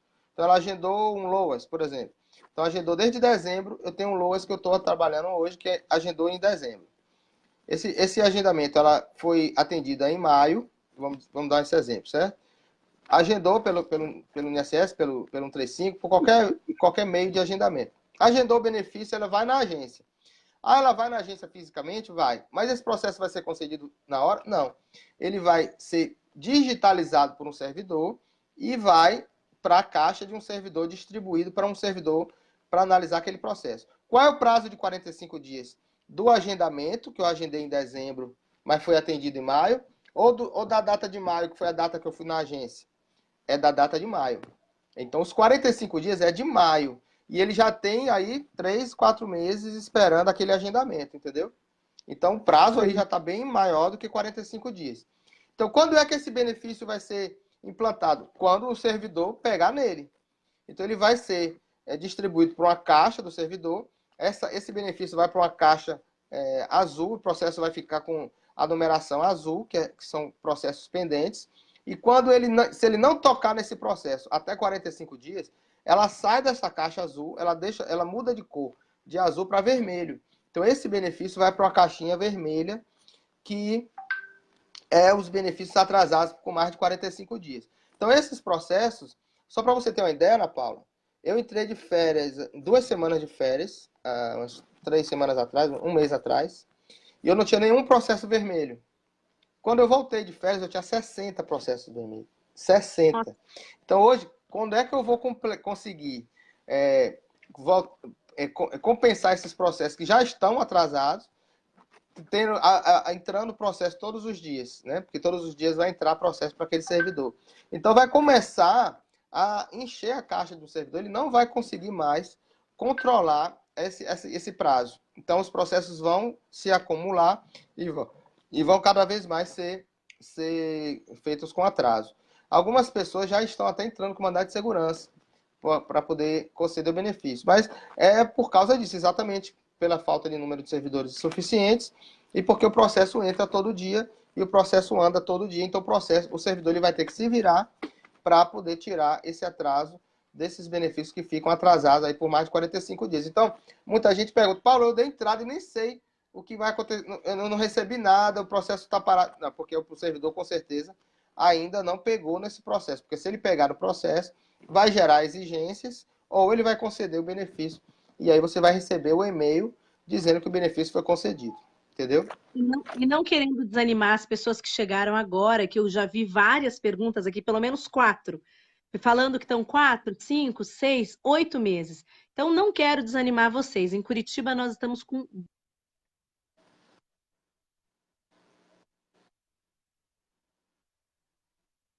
agora do despacho inicial, fazendo os pedidos de exigência. Então, eu não quero desanimar ninguém, mas é só para as pessoas compreenderem que todo o período de transição ele tem pontos positivos, pontos negativos.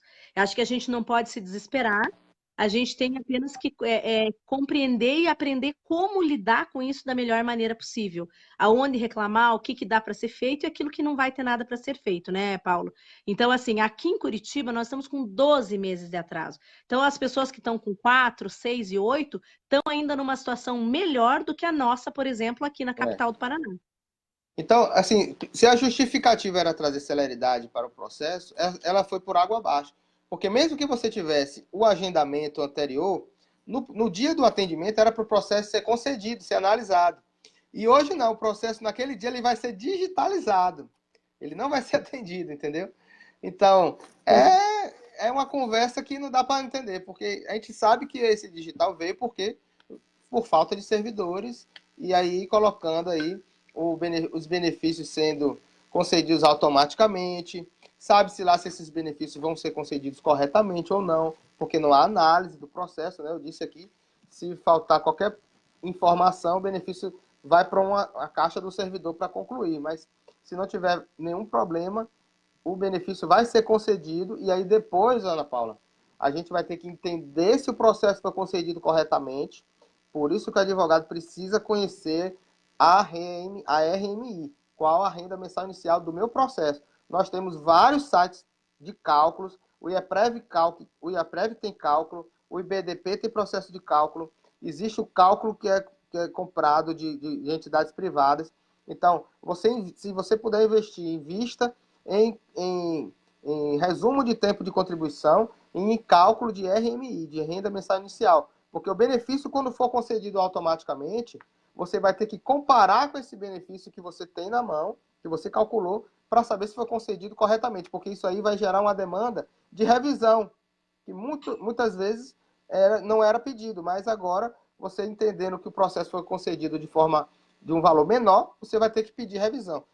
Principalmente, Ana Paula, microfichas que não estão no CNIS. Então, quando você tem um segurado com 15 anos de contribuição, 65 anos de idade, mas tem microficha para incluir, o sistema não vai incluir essas microfichas. Ele vai conceder o benefício com aqueles 15 anos que já tem lá no CNIS. Se tiver um vínculo em carteira que eu precise ainda incluir para aumentar a minha renda, não vai incluir. Se eu tiver uma CTC de um órgão público, não vai incluir. Se eu tiver uma CTC de um aluno aprendiz, por exemplo, ele não vai incluir, entendeu? Então, você tem que saber se esse benefício concedido automaticamente foi correto, para depois você pedir revisão. Então, vai criar uma demanda grande de revisão daqui para frente. Na verdade, só para a gente finalizar, eu acho que essa conclusão toda do processo digital é aquela porcentagem que você disse, né? Ela respondeu 90% o problema da administração pública, 50% do servidor, 10% do segurado. Porque realmente aquelas questões que antes, no momento do agendamento, a gente resolvia, então, uma anotação extemporânea, a falta de uma data de saída na carteira, tudo isso que a gente resolvia quando sentava ali com o servidor e a gente fazia aquele primeiro contato no qual a gente explicava a concessão, olha, eu vim aqui porque esse benefício é tal e tal situação, isso tudo acabou. E eu acho que a comunicação ela é fundamental no processo previdenciário, porque são lides extremamente complexas. Mas a gente vai ter que aprender a lidar com essa realidade, sem dúvida alguma. E ainda só para finalizar, tem uma outra pessoa que perguntou assim: o guichê do advogado vai acabar? Ele não vai acabar. Porque cada vez a gente vai ver sendo menos utilizado. Eu vou deixar você responder, Paulo. Fica à vontade. Essa eu queria responder, que eu tinha visto essa pergunta, eu queria responder ela, Paulo. Desculpa. É porque eu tive agora em Salvador e uma aluna me disse que foi numa agência e foi protocolar alguma coisa numa agência no CNIS, foi pegar um CNIS, eu acho, numa agência, e a segurada falou assim, a servidora falou assim, bem baixinho, doutora, olha, agora o CNIS é agendado. Aí a doutora, tá bom, aí foi embora. Entendeu? Foi embora. Aí eu, minha filha, por que você não usou a prerrogativa de advogado? Aí sabe por quê, professor? Porque me disseram que com a UniSS Digital tinha acabado com o balcão exclusivo. Não acabou o balcão exclusivo, não acabou. A ACP continua sendo mantida, os memorandos circulares que autorizaram o balcão exclusivo continuam sendo mantidos.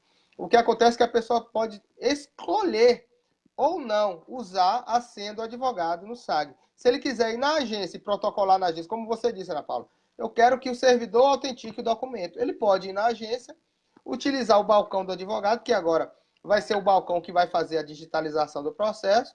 Você vai lá, digitaliza o processo e dá entrada no processo e o servidor que vai autenticar. Eu não quero autenticar o documento, eu quero que utilize a autenticação pelo servidor. Ele pode utilizar, ele pode agendar um benefício assistencial, por exemplo, para conseguir ganhar o atrasado, para gerar um atrasado. Se ele quiser dar entrada pelo sistema automático do advogado, ele talvez tenha menos atrasados para receber. E aí uma pessoa mais humilde não vai ter tanto dinheiro para pagar. Então ela pode ir na agência, utilizar a prerrogativa de advogado e poder protocolar esse benefício na hora que ele quiser. E os benefícios agendáveis, que agora são agendáveis, os serviços agendáveis, como alteração de conta corrente, a declaração de cárcere, que é a prorrogação do benefício de auxílio à reclusão, que precisa apresentar a declaração de cárcere, que agora é agendado, a prorrogação da procuração, que também é agendado, e agora o quinis, que para você pegar um quinis numa agência tem que ser agendado, para o advogado não. Não existe agendamento para advogado, continua sem agendamento. Para o segurado, se ele quiser buscar o quinis na agência, ele precisa agendar, mas para o advogado não. Existe ainda a CP, está mantida, está vigente, e o memorando circular também falando que para agências com mais de 10 anos, ou mais de 10 servidores, existe o balcão exclusivo do advogado. Eu queria muito falar isso e agradeço a oportunidade de ter falado isso para vocês. Não, eu fico muito feliz porque é exatamente isso. O que eu tenho visto aqui, pelo menos muitos advogados que eu conversei de Curitiba, eles também estão preferindo ir lá e continuando fazendo na agência, porque a resposta está sendo mais efetiva do que do digital. O digital, nós estamos aí com essa demora de 12, 10 meses para começar, como você falou, né, a fazer o despacho inicial, ou seja, começar o processo com os pedidos de diligência. Por isso que eu falo tanto em sala de aula, a mensagem que eu gostaria de deixar aqui é a necessidade de realizar uma petição inicial simples, clara e objetiva. O processo administrativo, ele não necessita de citação em latim, ele não necessita de jurisprudência, ele não necessita que você coloque a legislação toda ali, tem que ser objetivo. Aquilo que eu tenho na IN 77, que eu percebo que vai responder ao meu caso, eu uso a IN 77. Eu sempre digo também assim, Paulo, para os meus alunos, esqueçam a pirâmide de Kelsen. Quando eu estou na agência, me interessa muito citar a IN, porque a IN, ela esclarece para o servidor como que eu aplico a lei e o decreto. Naquilo que a IN é vantajosa, e ela é, na maioria dos casos, eu vou citar a IN, o decreto e a lei. Nada de ficar fazendo longas citações da Constituição Federal, ficar citando doutrina, mas usem a petição inicial, sejam objetivos. Por quê? Porque a petição inicial, hoje, que a gente vai fazer pelo meio digital, ela é a comunicação entre o advogado e o servidor. Então, sejam muito objetivos naquilo que vocês precisam. Principalmente quando eu trato de coisas, Paulo, que são coisas que não estão claras no quinis. Como você falou, eu tenho um período extemporâneo, eu tenho uma anotação sem data de saída. Façam esse comentário de um modo simples, claro, preciso na petição, para que o servidor saiba exatamente aquilo que você quer. E sem delongas desnecessárias que só vão atravancar o processo. Você concorda comigo, Paulo? Demais, eu falo muito isso em curso também. A gente está muito antenado, a gente sempre que sonhou dar aula juntos, né? Mas a gente fala a mesma coisa há muito tempo e a primeira vez que a gente fala isso juntos, né? Eu boto muito, Ana Paula, a pirâmide invertida de Kelsen nos meus cursos, que é o AIN em primeiro lugar, é a AIN em primeiro lugar, depois vem os memorandos, as portarias, e depois é que vem decreto, lei, Constituição por último, que a gente também não olha. Nem a lei de processo administrativo, que nós tivemos aí algumas brigas, entre aspas, quando eu era do SRD, né? E você da Junta de Recursos, conselheira, e você usava muito a lei de processo administrativo. Não, isso aí não existe aqui, não. Não existe a lei de processo administrativo, não, Ana Paula. Mas, assim... Foi uma briga que eu venci positivamente. Venceu. Você começou a aceitar Dava raiva porque eu tinha que mandar a agência implantar as decisões da junta, né? Perdia, entre aspas. Mas aprendemos muito ali naquela época e já combinamos vários cursos juntos e hoje é a primeira vez que a gente faz isso. Para mim está sendo um grande prazer. Já me chamaram para tomar cerveja hoje por causa do feriado, mas não. Cerveja não, hoje não, é previdenciário na veia. Mas, Ana Paula, é isso aí que você falou, tá certíssimo. Usar a IN, usar sempre as petições, sem precisar usar a jurisprudência, sem precisar usar decisões do Supremo, nada disso, porque a gente vai analisar o que está na IN. Uma colega aí falou que que os servidores não respeitam os memorandos, mas é exatamente para isso que vocês precisam conhecer, para que vocês possam exigir que eles cumpram isso. Né? Eu, desde o início que eu dou aula de administrativo, pensando nisso, que o advogado cobre do servidor o que ele tem que fazer. Porque às vezes o benefício é indeferido porque ele não fez o que deveria ter feito. Né? E esse processo às vezes vai para a justiça, gera uma demanda judicial desnecessária, porque a pessoa não fez o que tinha que fazer, né? Então, é isso, a gente está sempre antenado com isso aí também. Que ótimo. Com certeza. Paulo, então deixa eu aproveitar essa oportunidade, agradecer. Nós tivemos pico de 98 pessoas assistindo e o mínimo que a gente teve foi 64. Agora baixou para 63. Então, olha, são 2 horas de live. Consegui que as pessoas ficassem 64 pessoas ao vivo, embora pareça um número pequeno, para quem atua bastante na rede social, como eu, que estou sempre... É o maior índice que eu tive até hoje. Por quê? Porque a gente tem lá 2.000, 3.000 visualizações posteriores. Mas ao vivo, em tempo real, a gente bateu um recorde. Porque é recorde, né? Deixa eu falar corretamente que meu professor de português, o Cláudio Resta, está assistindo, ele vai chamar minha atenção depois. E aí, o que acontece? A gente conseguiu ficar com 65 pessoas online 2 horas conosco.